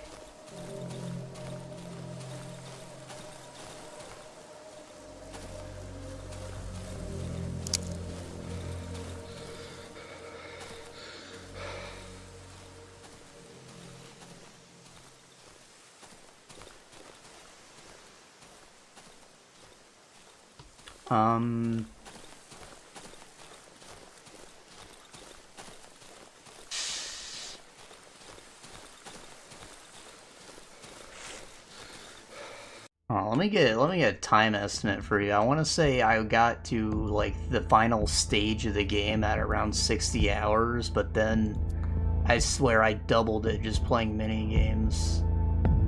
Yeah, 126 hours. That's what. Jesus Christ. I do not recommend completion if you don't enjoy your main way through.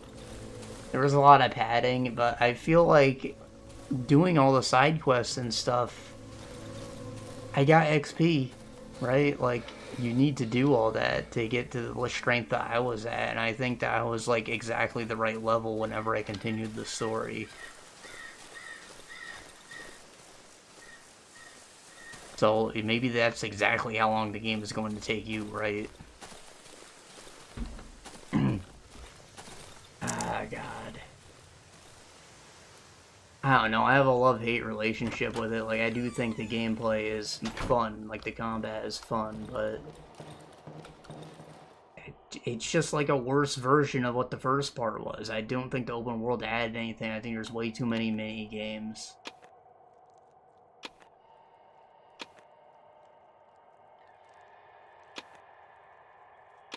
I need those actually.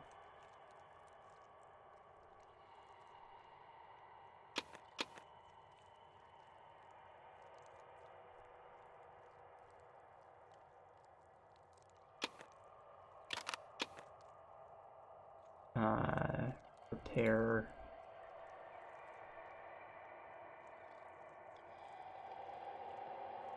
Don't have, I need a nail. Shit. What do I fight with then? A torch?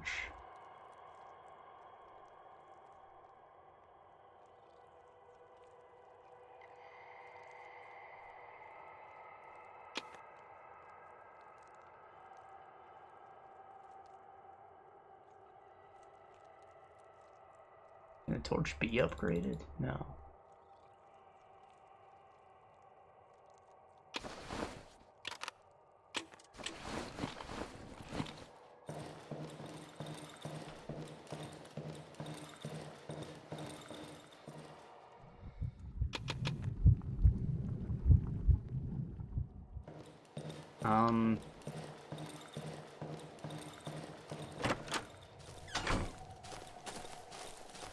What else is there to say, man?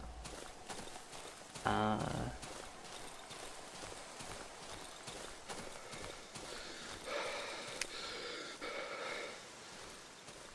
thought the pacing was fine. Like, if you are just trying to go through this story, you go to a town, you do a little side diversion, and then you continue and they railroad you onto the next town. I felt like I went on, like, a full-ass globe-trotting adventure in this game.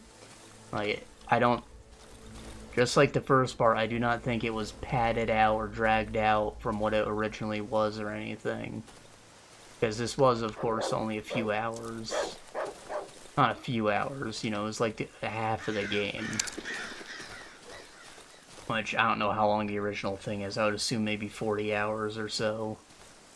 So let's assume they turned 20 hours of content into 60, right? I don't think that anything was necessarily lost. Like, most of that time is spent doing combat and stuff and running around open fields on the Chocobo, which does feel good, I guess. There is the Chocobo Mario Kart minigame, which isn't bad.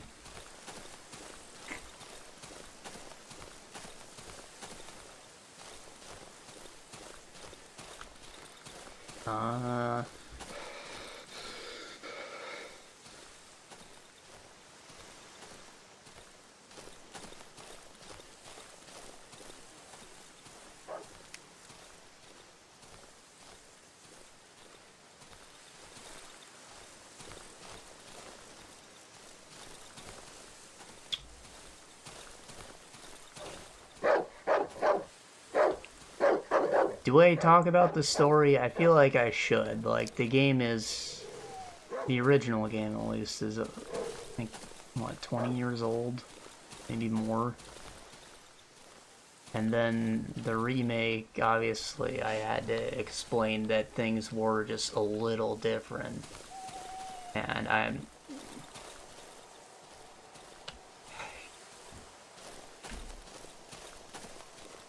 I think I figured out how the difference is going to work, and I don't like it.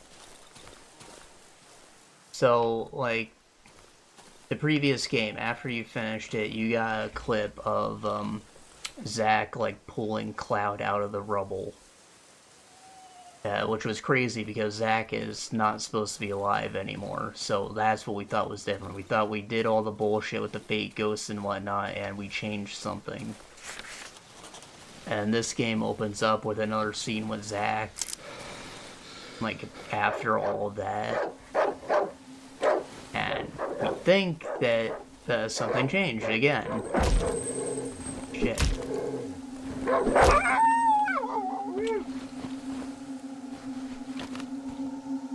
But then it cuts to the main game, and it's just like, how did we get from that to this? What happened? And it's very confusing. I think that it's maybe, like, a little intentional how they did that, because of how, like, the memories are mixed between Cloud and Zack, right? And, you know, it kind of puts you in Cloud's head a bit, with it being confusing. But then once you learn, like, the truth of the matter, it's kind of fucking stupid.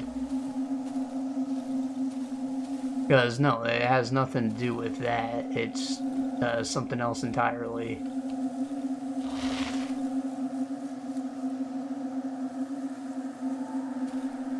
The big moment, of course, the game ends at the famous scene where Sephiroth does the thing to Aerith, you know, with the sword going through her chest, and it's very dramatic.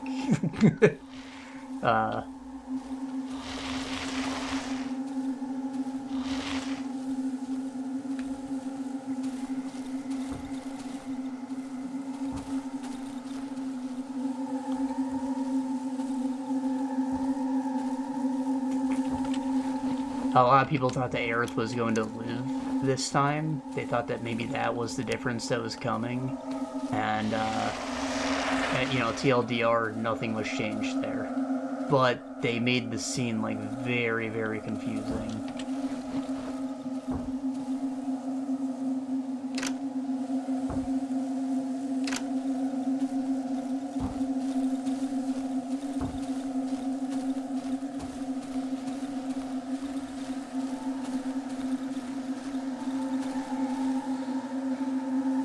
Colorful webbing flowers made of white tissue paper.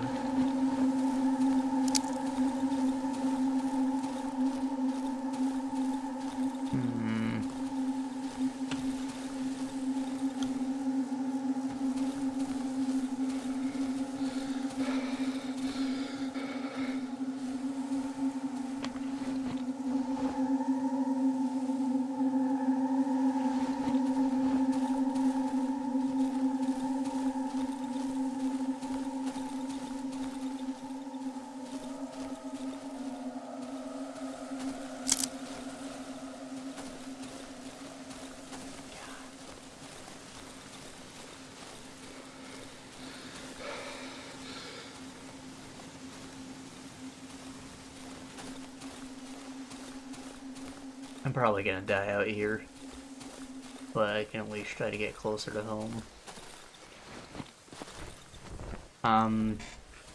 Yeah, they made the scene needlessly confusing. Like, you see both Aerith live and die, and during the whole subsequent fight, you keep flashing between the positive and negative outcomes, as well as a third universe. And they explain it in so many words, but never directly tell you exactly what happened. I think I understand what happened, but I don't like it. But because it basically means that nothing changed, but they're needlessly showing you changes just because they can. It's just confusing. And I think that they maybe have written themselves into a corner where in the final part, the next game, they are going to have to change something. Otherwise, everything that they're showing you is just like a waste of your time and like just a fucking tease.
Oh, I picked up a mushroom, didn't I? Too dangerous to cook during the night. Who the hell are you?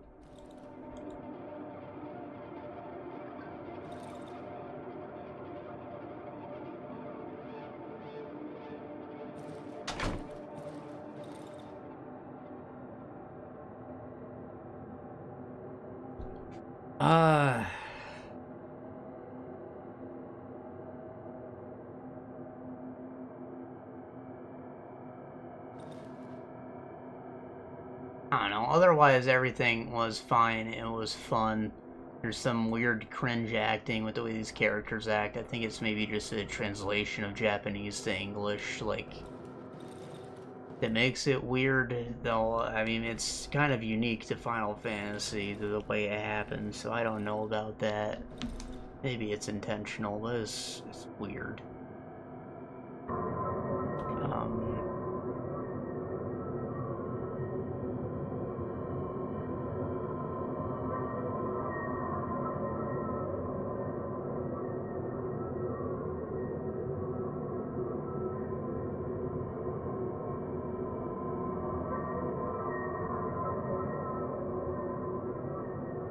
That's all. I mean, I guess that's a real big focus, is whether or not you are interested in the story being changed. Which, as someone who hasn't played the original, I'm just here for the ride, but I'm trying to examine it critically, and I don't like the way that they're doing things. Otherwise, everything was fine. You know, it's more of what the first part is, but, like, kind of bloated in a bad way, in my opinion, so I like it a bit less. I don't remember what I gave the first part, maybe a 9. So this one is gonna go down to like an 8. Like, I want it to just be a point lower.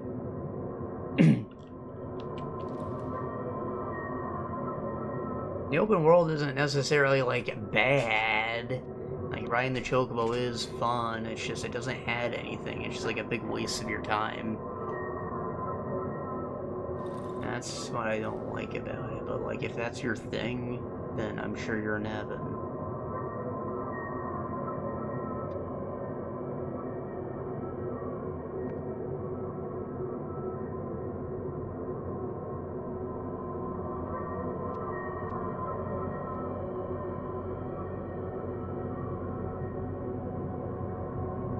I'm on time, by the way. 2 hours? Okay. I can live with that. Last game on the list was Revenge of the Savage Planet. This is the sequel to Journey to the Savage Planet, which I thought was really good and underrated.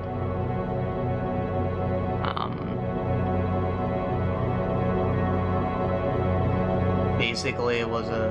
Why is it red?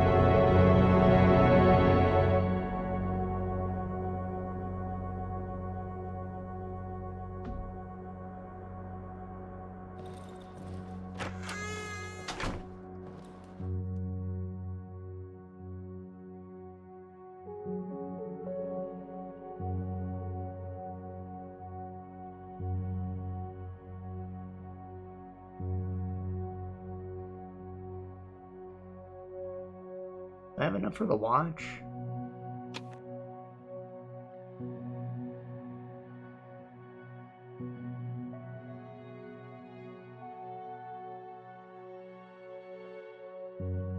I mean, this is 20 beans, like, maybe it's a weapon.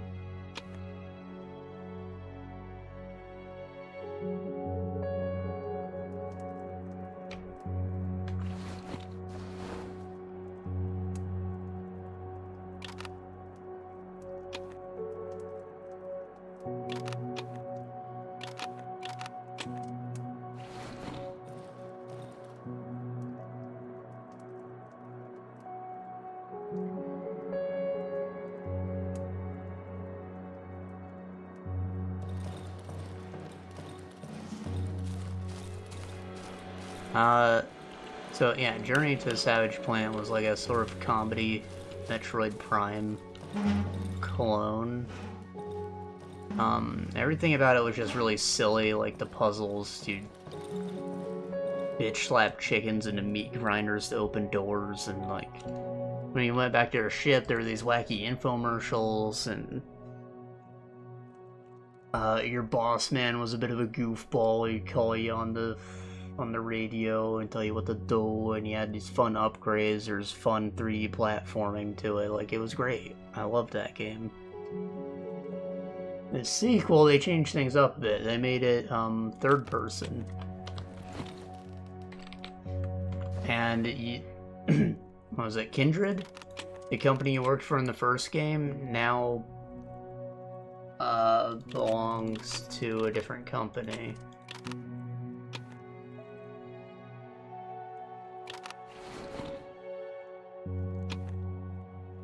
Oh, it just tells me up there. I just need to have it on my person. That makes sense. It takes an inventory spot, but it's nice. I have a torch on me, so I can put away the matchsticks, I think. That'd be good.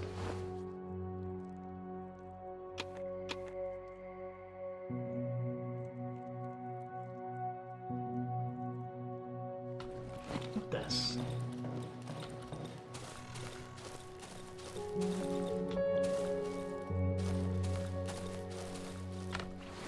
Did my mushroom rot by chance? It may have. Okay, so,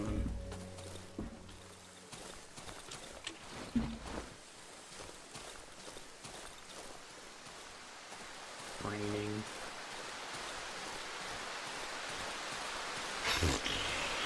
Yeah, Alta Interglobal, whatever.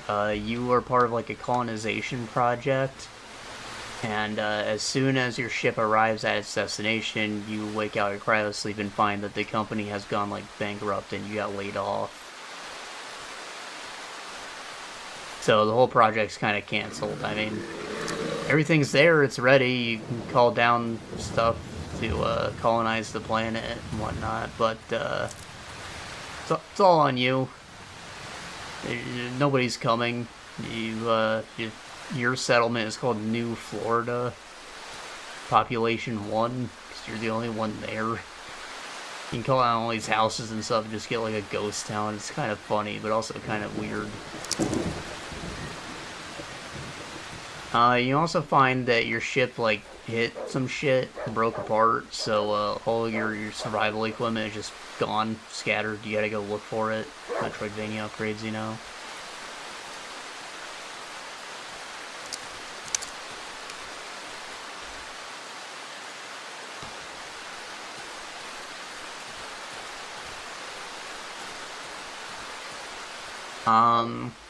As you're doing that, there's like scans to do for like a collectathon type thing. One of the upgrades you get to replace your bitch slap is like a whip, lets you lasso enemies and you can capture them. Another collectathon thing, but you can also research them, which opens up some new upgrades at the research station. You love to see it. You got your house. You can collect the Alta coupons, Alta bucks, as collectibles, and you can buy furniture and decorate your home. Which is both good and bad. You got like some very simple space age looking stuff, but also some funnies. But like it's all called like boring shelf, boring couch. Just like a mass-produced thing. You got kind of funny, but like, you know, it's my home. If you want me to interact with the system, make it more interesting, right? It is nice that you can interact with most of the furniture, though. Like, you can get a high five machine, just like a hand on a wheel, give it a slap, just resets. You need some motivational high fives, right? The wacky commercials make a comeback. I remember seeing plenty of them when the game was, you know, being advertised and announced stuff. I think they maybe leaned a little too heavy into, like, the acted comedy. And, you know, you went from just, like, occasional weird funnies when you came back to rest from your exploration, which was action platforming and fun stuff, to, you know, watch a little Tim and Eric for a couple minutes. Now the whole game is like Tim and Eric all the time, and the thing about Tim and Eric is I love Tim and Eric, but like sometimes you're on the same page as them, and other times you were like not. You're just not there for it. You're gonna get either annoyed or disgusted looking at whatever it is they're trying to push. I think the game just like went too hard on all of that, you know.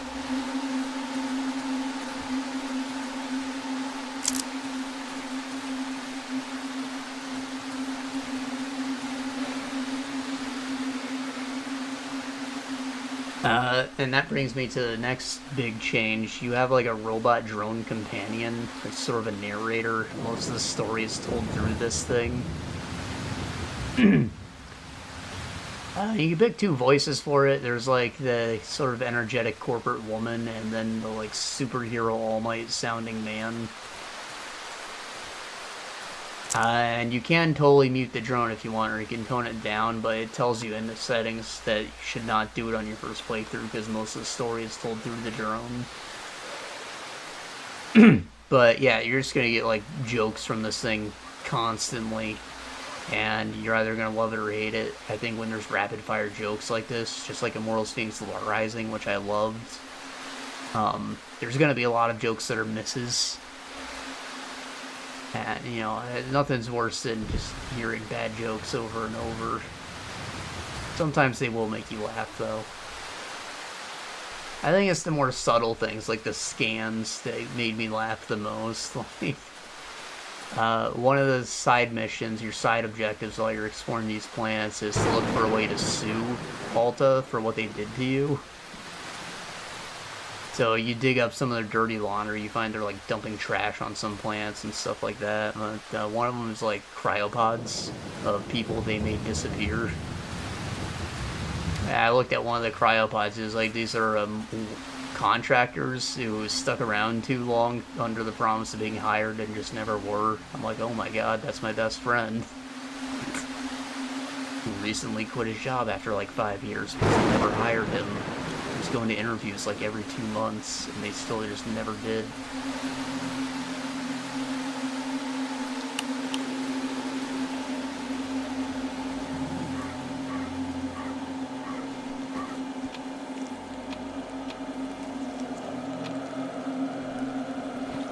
I don't know. There's something about everything in the world this time feels a lot more artificial. Which is a weird thing to say, because, like, you know, a well-designed platforming level is obviously going to feel artificial, but these are more like big open-world spaces. Place infected with some toxic, I need to find a way to get rid of it.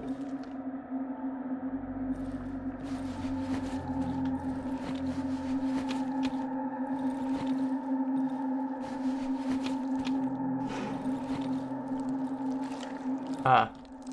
I can't touch that.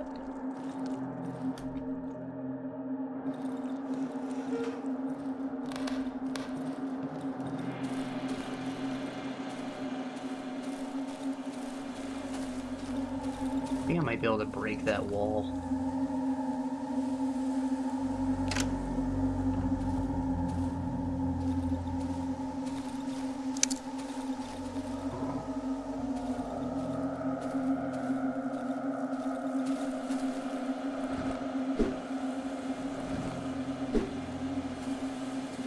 No.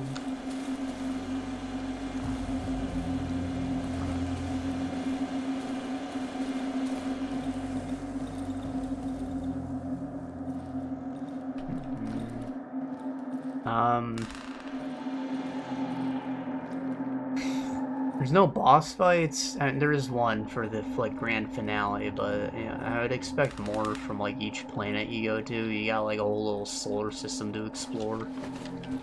You get shot out of a cannon to go between the planets, which is kind of funny.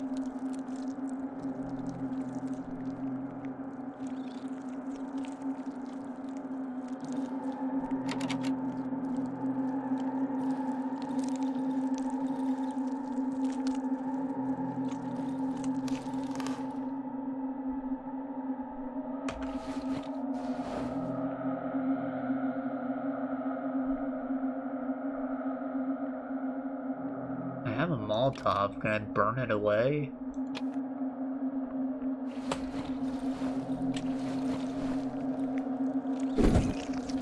Okay, the torch works too.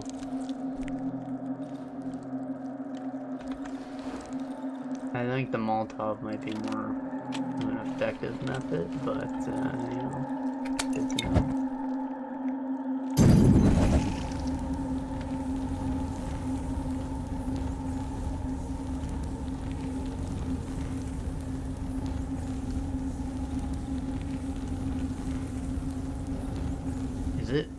crawling? Is it spreading to the rest of the infection, or did I just waste that Molotov?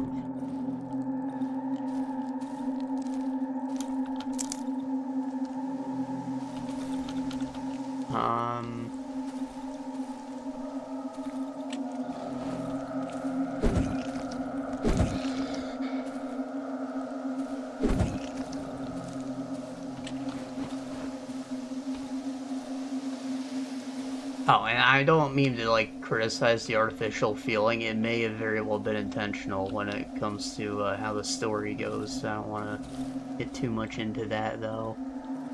I don't know, it's just a big joke-a-thon. Exploration doesn't feel quite as good. I don't think going third person added too much. I mean, there are silly animations, which I like. The floating inside skin looks quite thin. Maybe I could puncture or pierce it with something.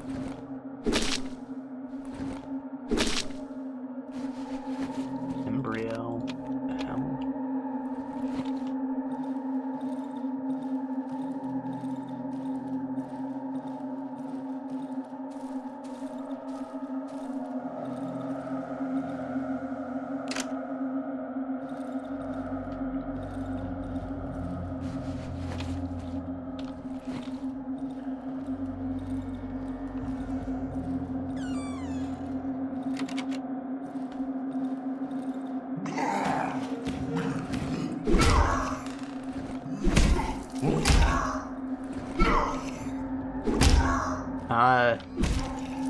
The first game, it was like Kindred was just kind of like a goofy Willy Wonka-esque corporation that was doing the impossible in a sort of silly way.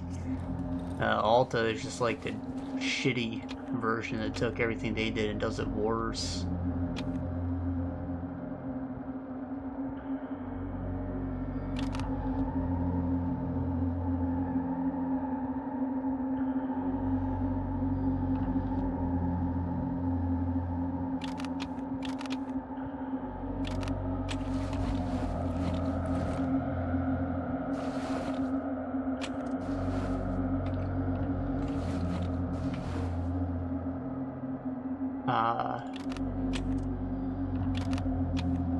So, most of the humor in the game will end up being more like just anti-corporate stuff. Which is funny, but, like, cynical. Like, some people don't like mean-spirited humor, so there's that to think of. Door code is all 3s. Can't get any easier. Remember, I'm not opening that door after dark anymore. I went to get some gasoline from the big shed, and I'll be back after dark.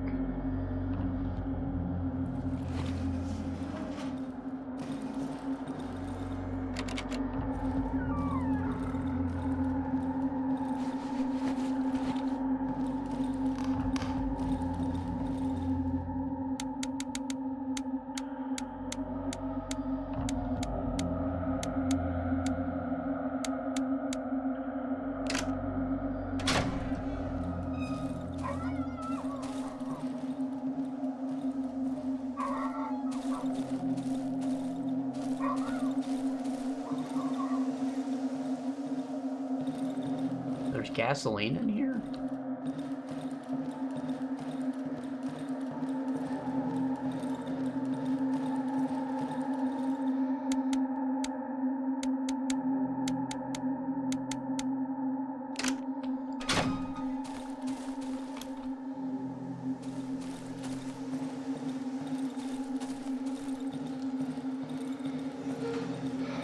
Well, it's 4 p.m.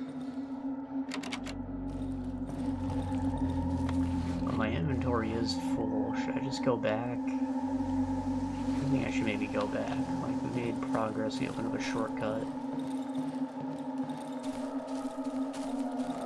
I think we haven't found a key, but whatever.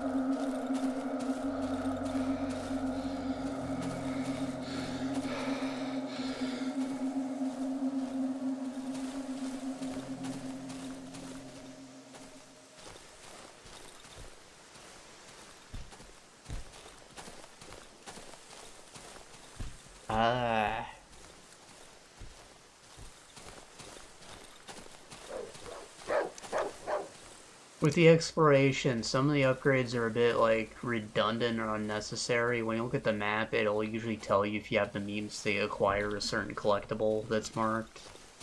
But, like, a lot of them are just, like, jump-type upgrades. So, like, double, triple jump, gliding, sort of zip jump thing, booster jump, and, like, anything that's related to those, it'll tell you you don't have the means to, when you can kind of just, like, figure it out.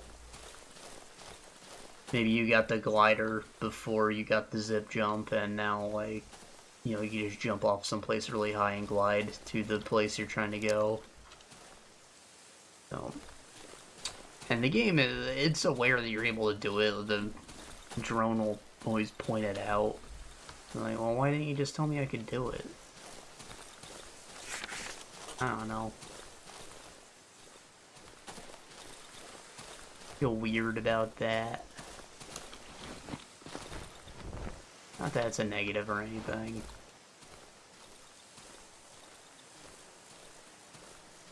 I wish there were more guns. That's something that would need improvement from the first game. Like, there's more tools for sure. You got various, like, bomb-type plants you can mess with, but, it's getting dark.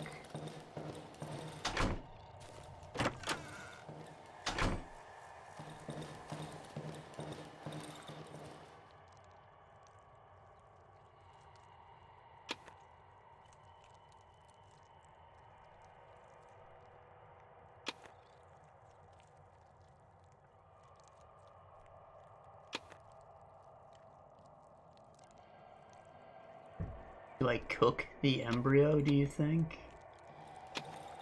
I will have to see.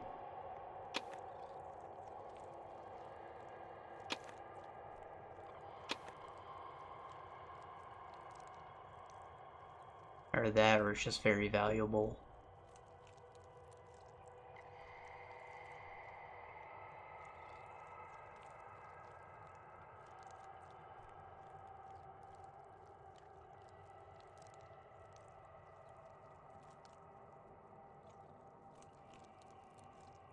I need a toolbox to upgrade the bench.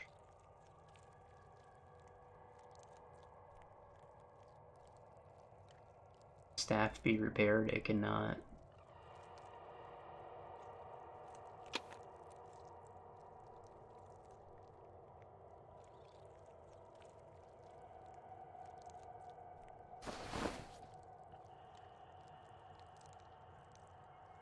No, I should be prepared for that to break. Carry that with me.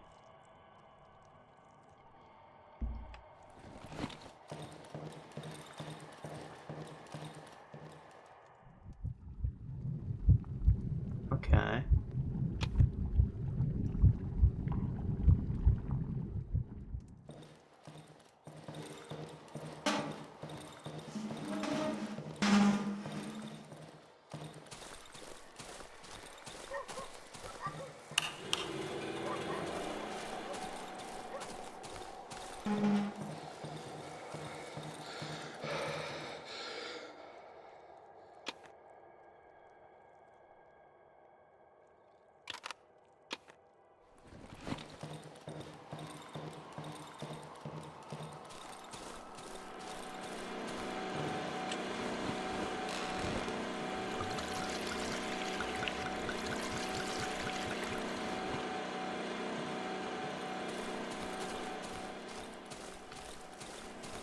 Is that ever gonna regrow?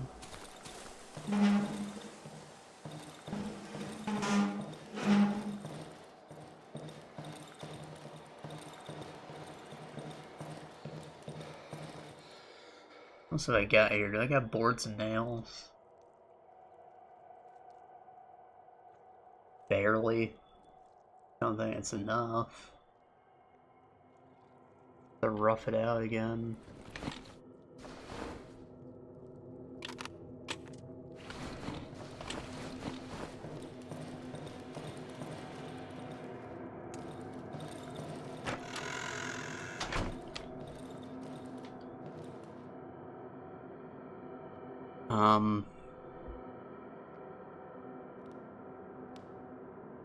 Savage Planet, Savage Planet.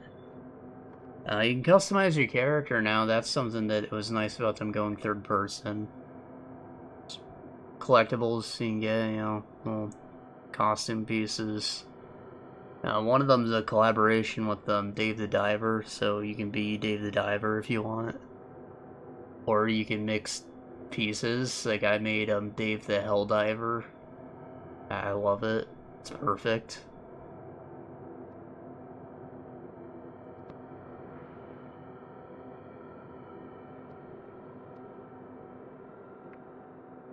Why is it red?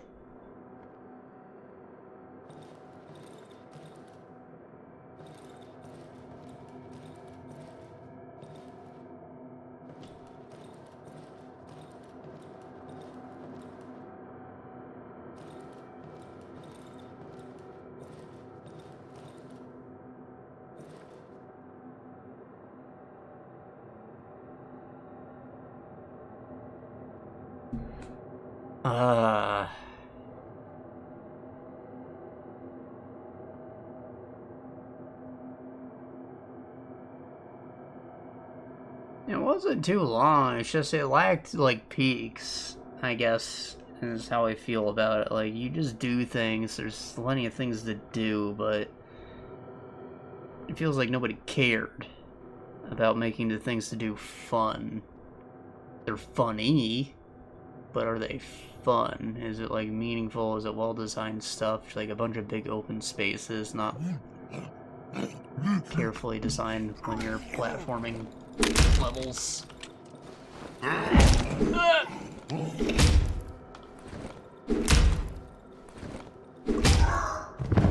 Bitch.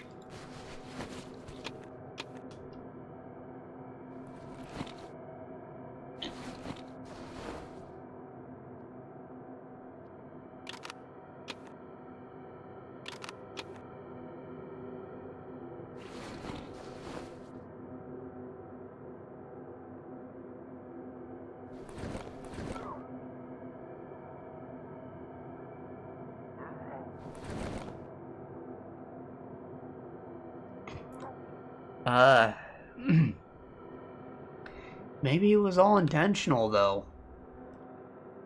I just don't know. I'm not sure that I would tell you to play it over the first game if you haven't. Definitely do play the first game, it's great. If you hate your job, I guess, you know, some anti-corporate humor there for you. The credits song is pretty great. I mean, it's also just on YouTube. They, purchased it, I guess. How very corporate. They rewrote it, made it a little cleaner than the original one. It's called, Time to Take a Shit on the Company's Dime. That's the original track. Pretty great. Give it a listen. Only song in the game. It would have benefited from some cool space music while you were exploring, I think. Like, you know, Metroid Prime's got the vibes. Love that soundtrack.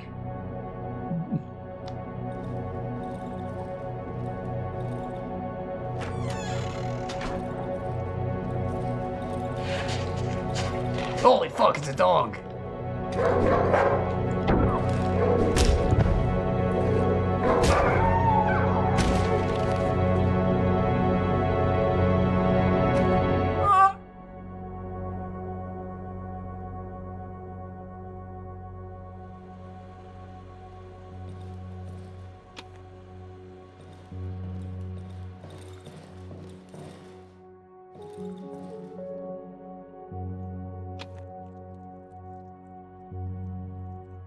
I can do all this meat, I can sell it.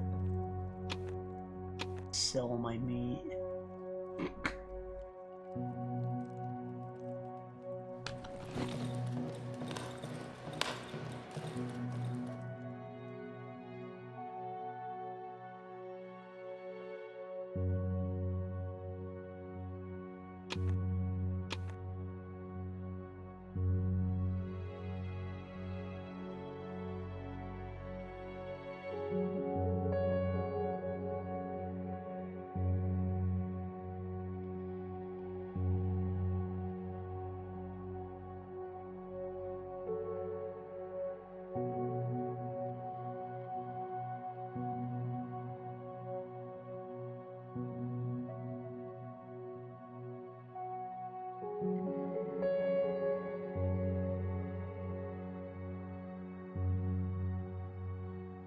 I'm guessing I can cook this, right? This is experience, maybe? Though I should maybe be saving for this fabric now. Increase my inventory size.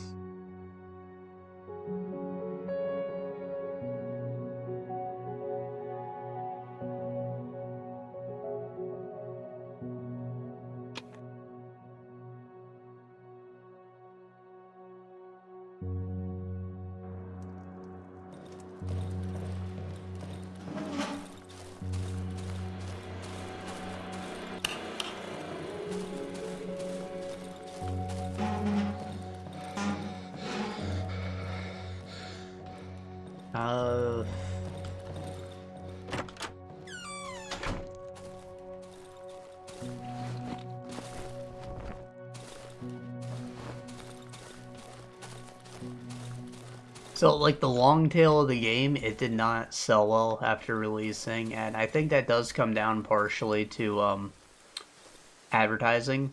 Again, I remember seeing the trailers were just like a lot of the commercials, which are the exact commercials you can watch in the game, so it's kind of like ruins the whole joke of seeing them for the first time in the game, you know? Then, it also just doesn't show the game at all. Like, yeah, the commercials are funny, but come on. Tell me what the game is. There is full co-op. I forgot to mention that because I played it alone, but you can play online or split screen, which is nice. It's always a great feature. The first game is also co-op.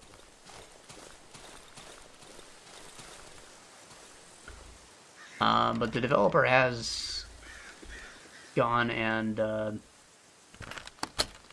a lot of interviews talking about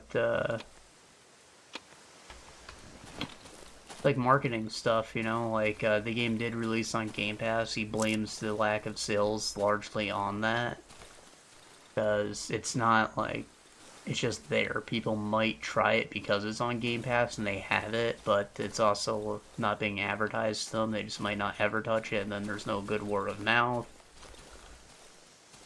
And obviously, you're only getting paid for the lump sum you got for Game Pass to host it in the first place, just like any other streaming service.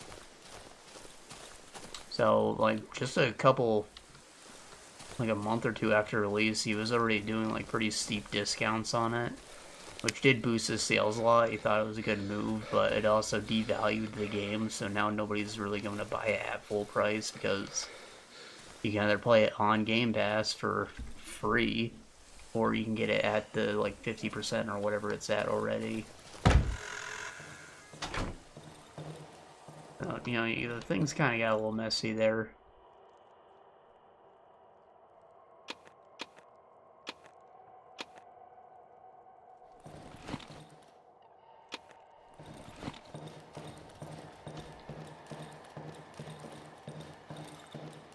Do I have, like, a wire for lockpick? I do not.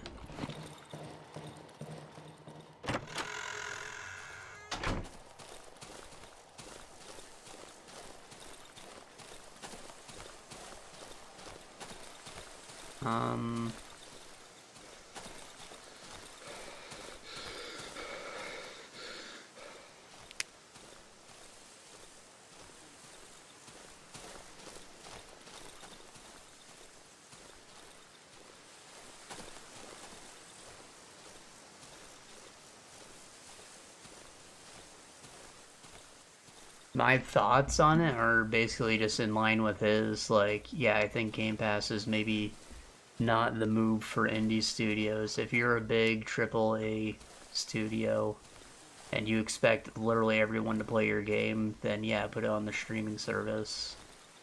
If you're Call of Duty and you're going to release it every year,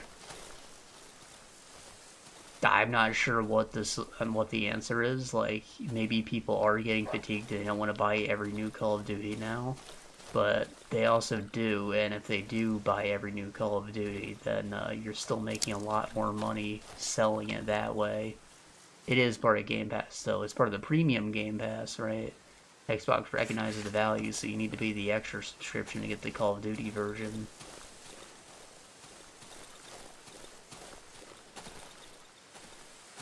But for indies, it's just like you get a payout that's potentially less than what you could have made, and then just maybe killed your entire marketing campaign, and it does not seem like the right thing to do. I think Hi-Fi Rush got a lot of critical acclaim. Nobody bought it. Studio shut down. Launched day one on Game Pass with little to no advertising like that. That was why.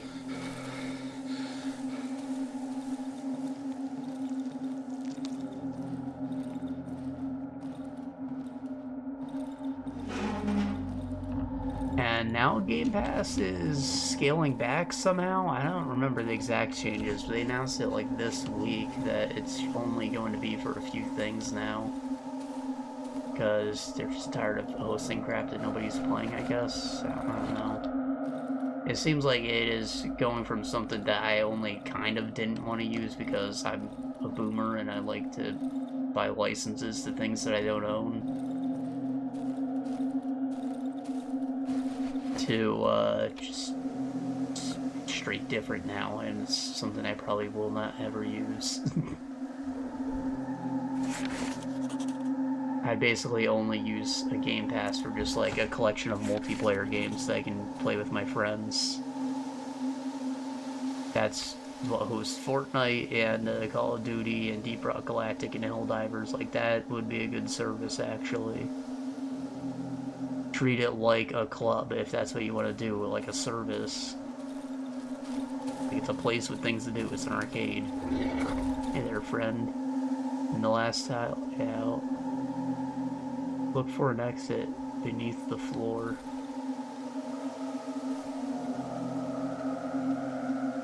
Huh?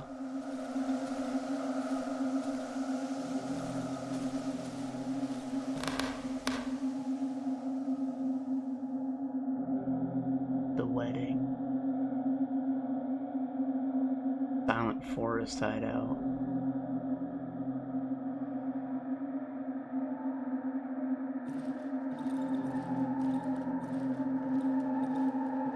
For an exit in the floor, I mean, I just carefully comb through this real quick.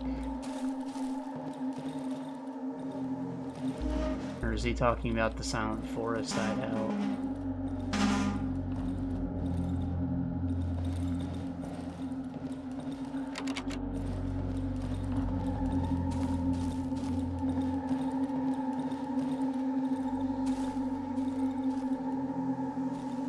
Talking about these holes? If I had a shovel, would I be able to dig the hole?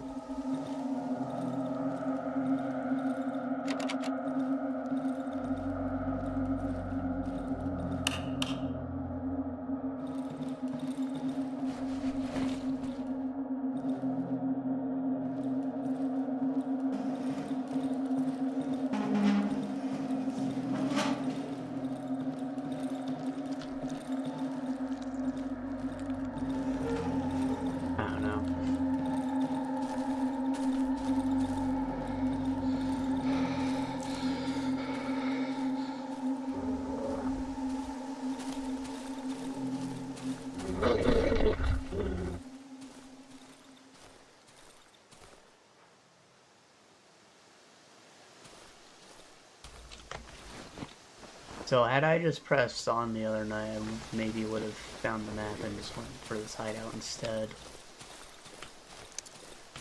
Something to consider. Another thing to consider is that I have fuel in the saw at the other hideout, so if I get logs, I should probably run back there eventually, just use all that instead of filling the one that's probably at this one. I don't know if there's shared storage or anything yet.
I think that's all that I want to talk about today. I do have like a list of like animes, but seeing how this game works now, I think that's just gonna be like, you know, when we're huddled in the corner waiting for the time to pass at night, we can just talk about a show real quick, you know.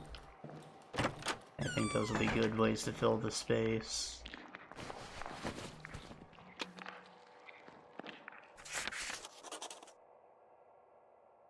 One 14282. No, that's too long to be a code.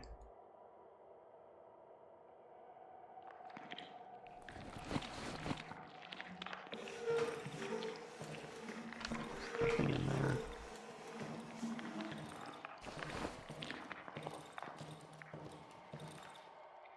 So if I block this with the tub and repair the doorway, then we have like a secure room right here with the workbench and an oven.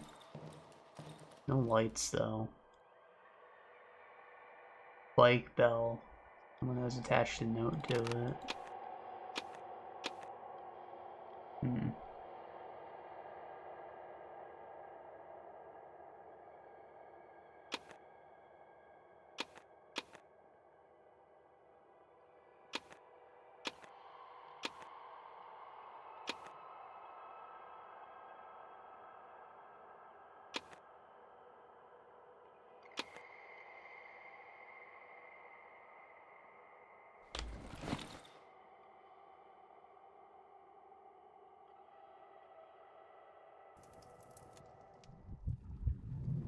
Okay, so this carry is over at least.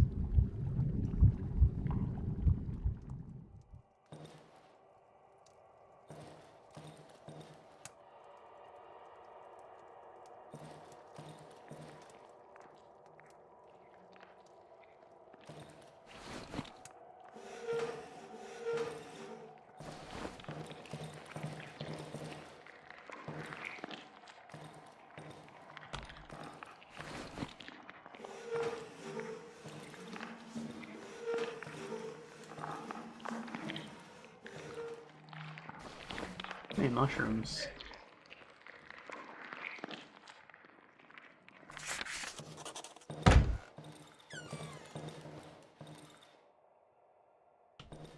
Where is the generator for this place? Like, if I'm supposed to camp here for a night. Nice to know. Woo, level up.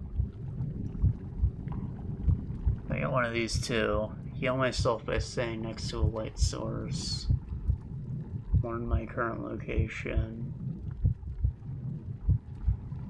I don't want to eat a mushroom since we're healing. I guess this.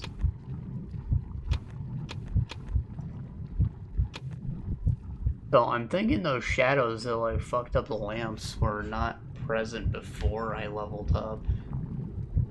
It's possible that like getting into the next tier will also make things more difficult. And maybe it's good to not level up. I don't know. This seems useful though.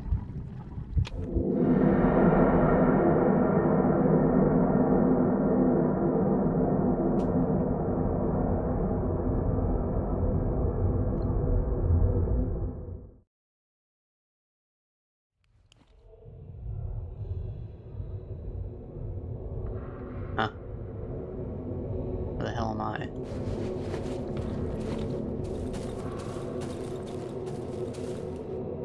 Why is it like night now, bro?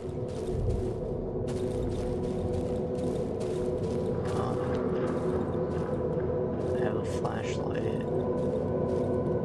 Military flashlight. Is this a dream? I need stone.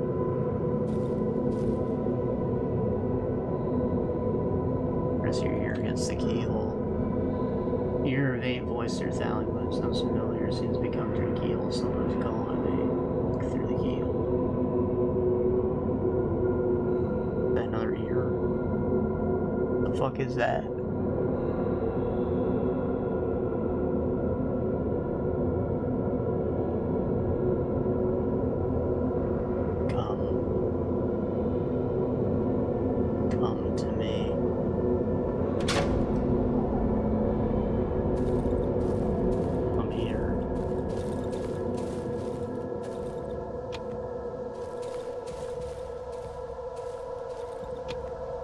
Scanning.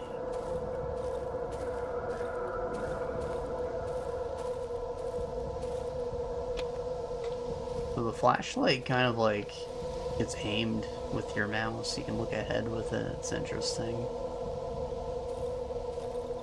I didn't even think to do that before.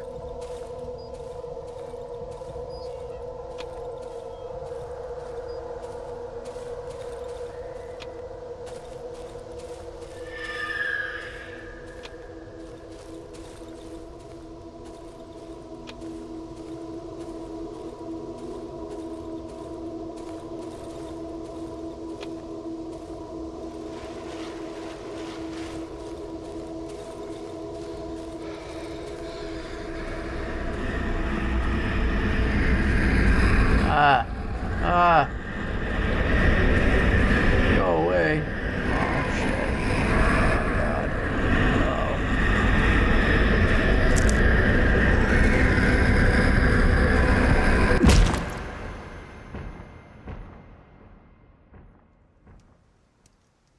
Meow.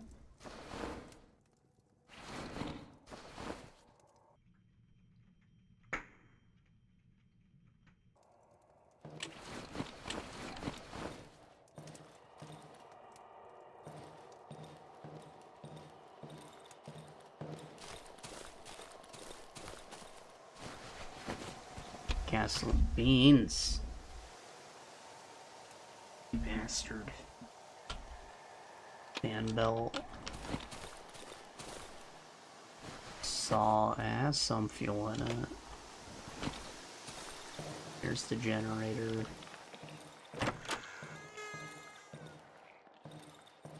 Sofa. It's locked. I require a key.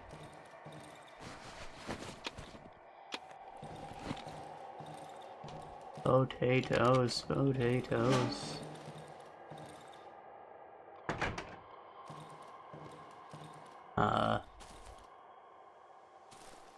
Door's broken.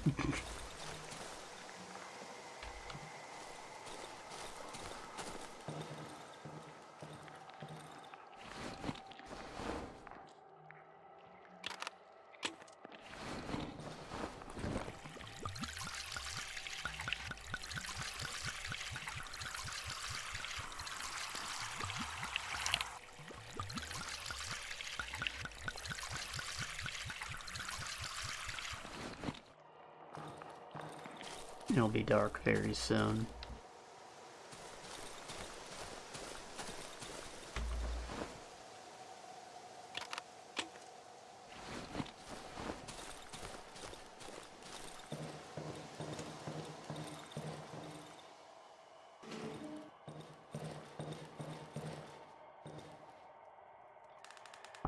It's 9 now.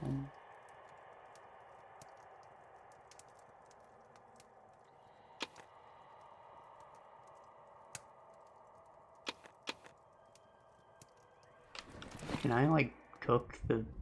No. It's a potato, I can't cook this.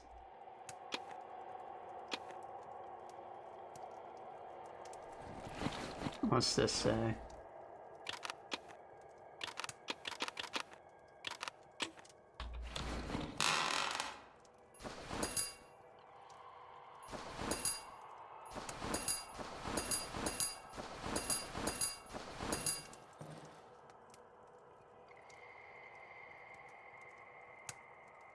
Makes noise. Can I look at the note? Examine. Liquor tasting and transport services, fast, efficient. Call now. Okay. Maybe I can use this as like a distraction, but I don't see myself doing that. TBH.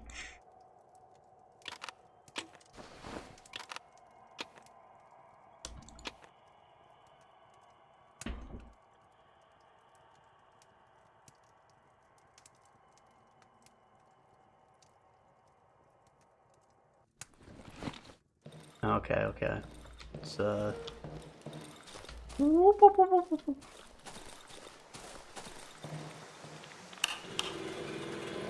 we got? We got lights.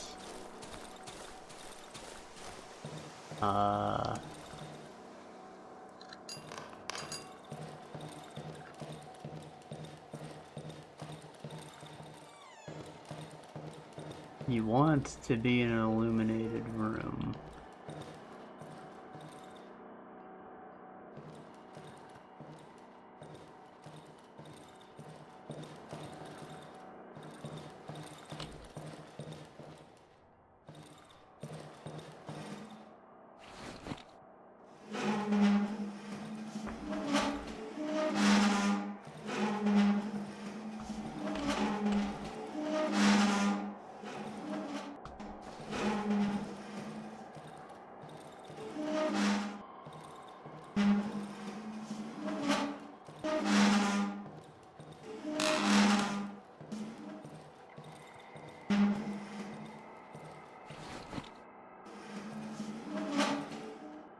Okay.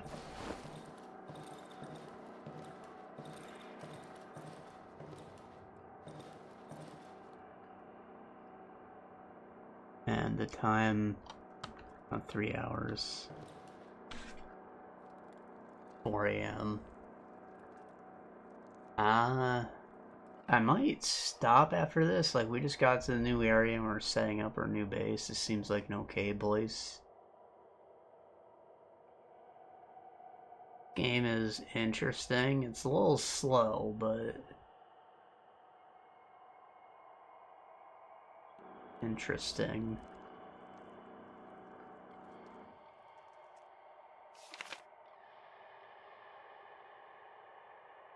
The armored door in the underground passage enclosed has been open around 2 weeks. The thief who took my key apparently does not know how to find the passage. Good. I am, on the other hand, have no idea where to find the thief. Not so good. The wolf. My mind must be going, if I'm not delusional. The man whom I met had the head of a wolf. He told me he will help me get the key back. I just need to get the key through the other side of the forest. I am to meet him in the northern part of the Silent Forest. I should explore the surroundings before venturing forth. I do not wish to act too hastily. Shadows.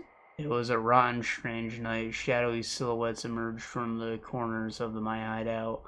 I thought my eyes were playing tricks on me in the dark, but I'm certain I've seen something. If they come back, I should keep close to the light.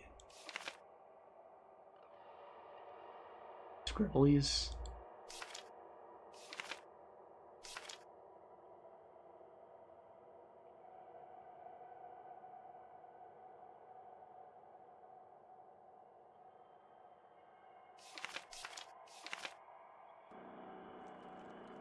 Okay.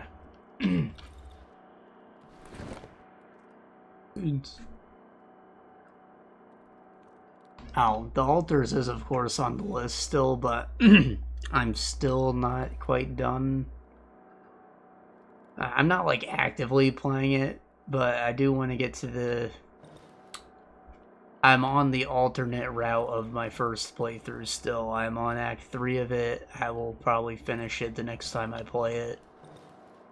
For one path at least, and then I will be able to talk about it at least. I'll still probably go through for the other playthrough, but... You know. I want to have at least seen what endings I can before then. I'll try and squeeze it in soon. I did just finish those 3 things, so...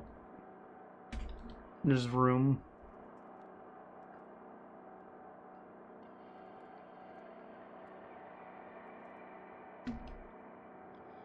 And, you know, I did just finish a handful of shows, too. Gotta start something up now.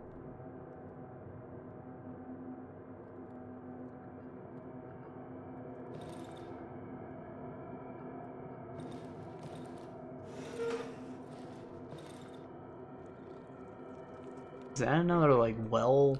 What do I do with wells? Do I get water from them? Water good or bad?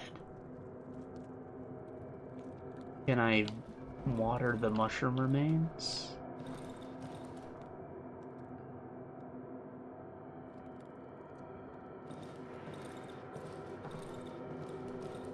how little they tell you is just very interesting. Like, I don't know what any of these systems are.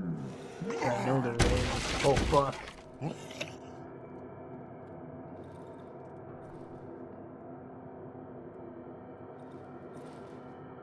No, it is barricaded, but...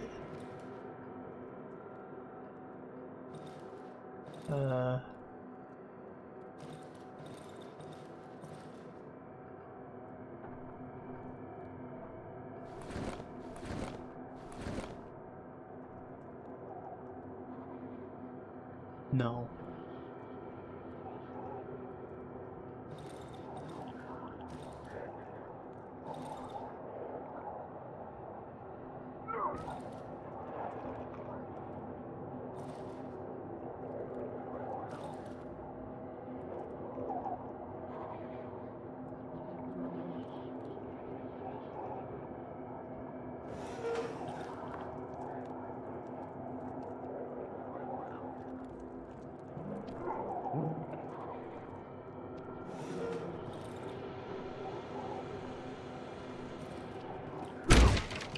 Ah. Does he see me? Or is he just hitting it for...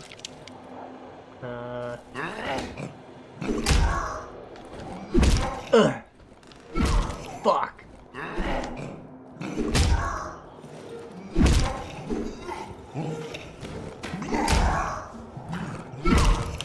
Ugh.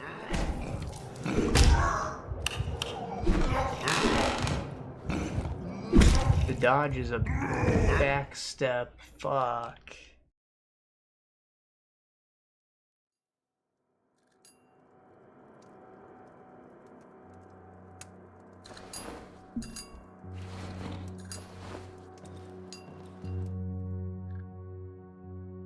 He stands before me motionless. I can only see his faint reflection in a semi-transparent visor of his helmet.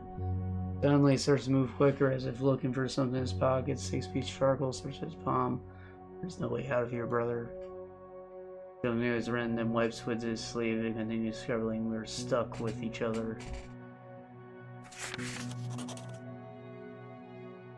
After making sure I've also read the second sentence, the man takes out a full tank of gasoline from his sack and places it on the floor next to me. Oh, thank you. I did not earn any reputation because I did not survive the night. That is something.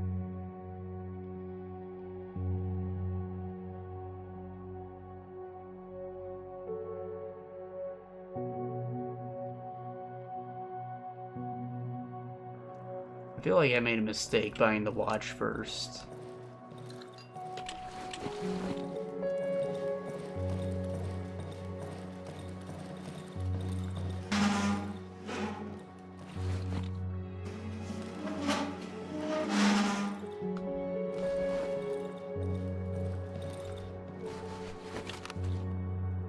My Rolex.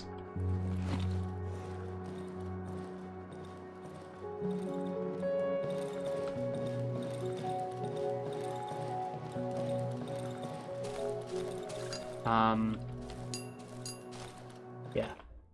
I'm gonna call it here. That's very interesting. I'm super intrigued.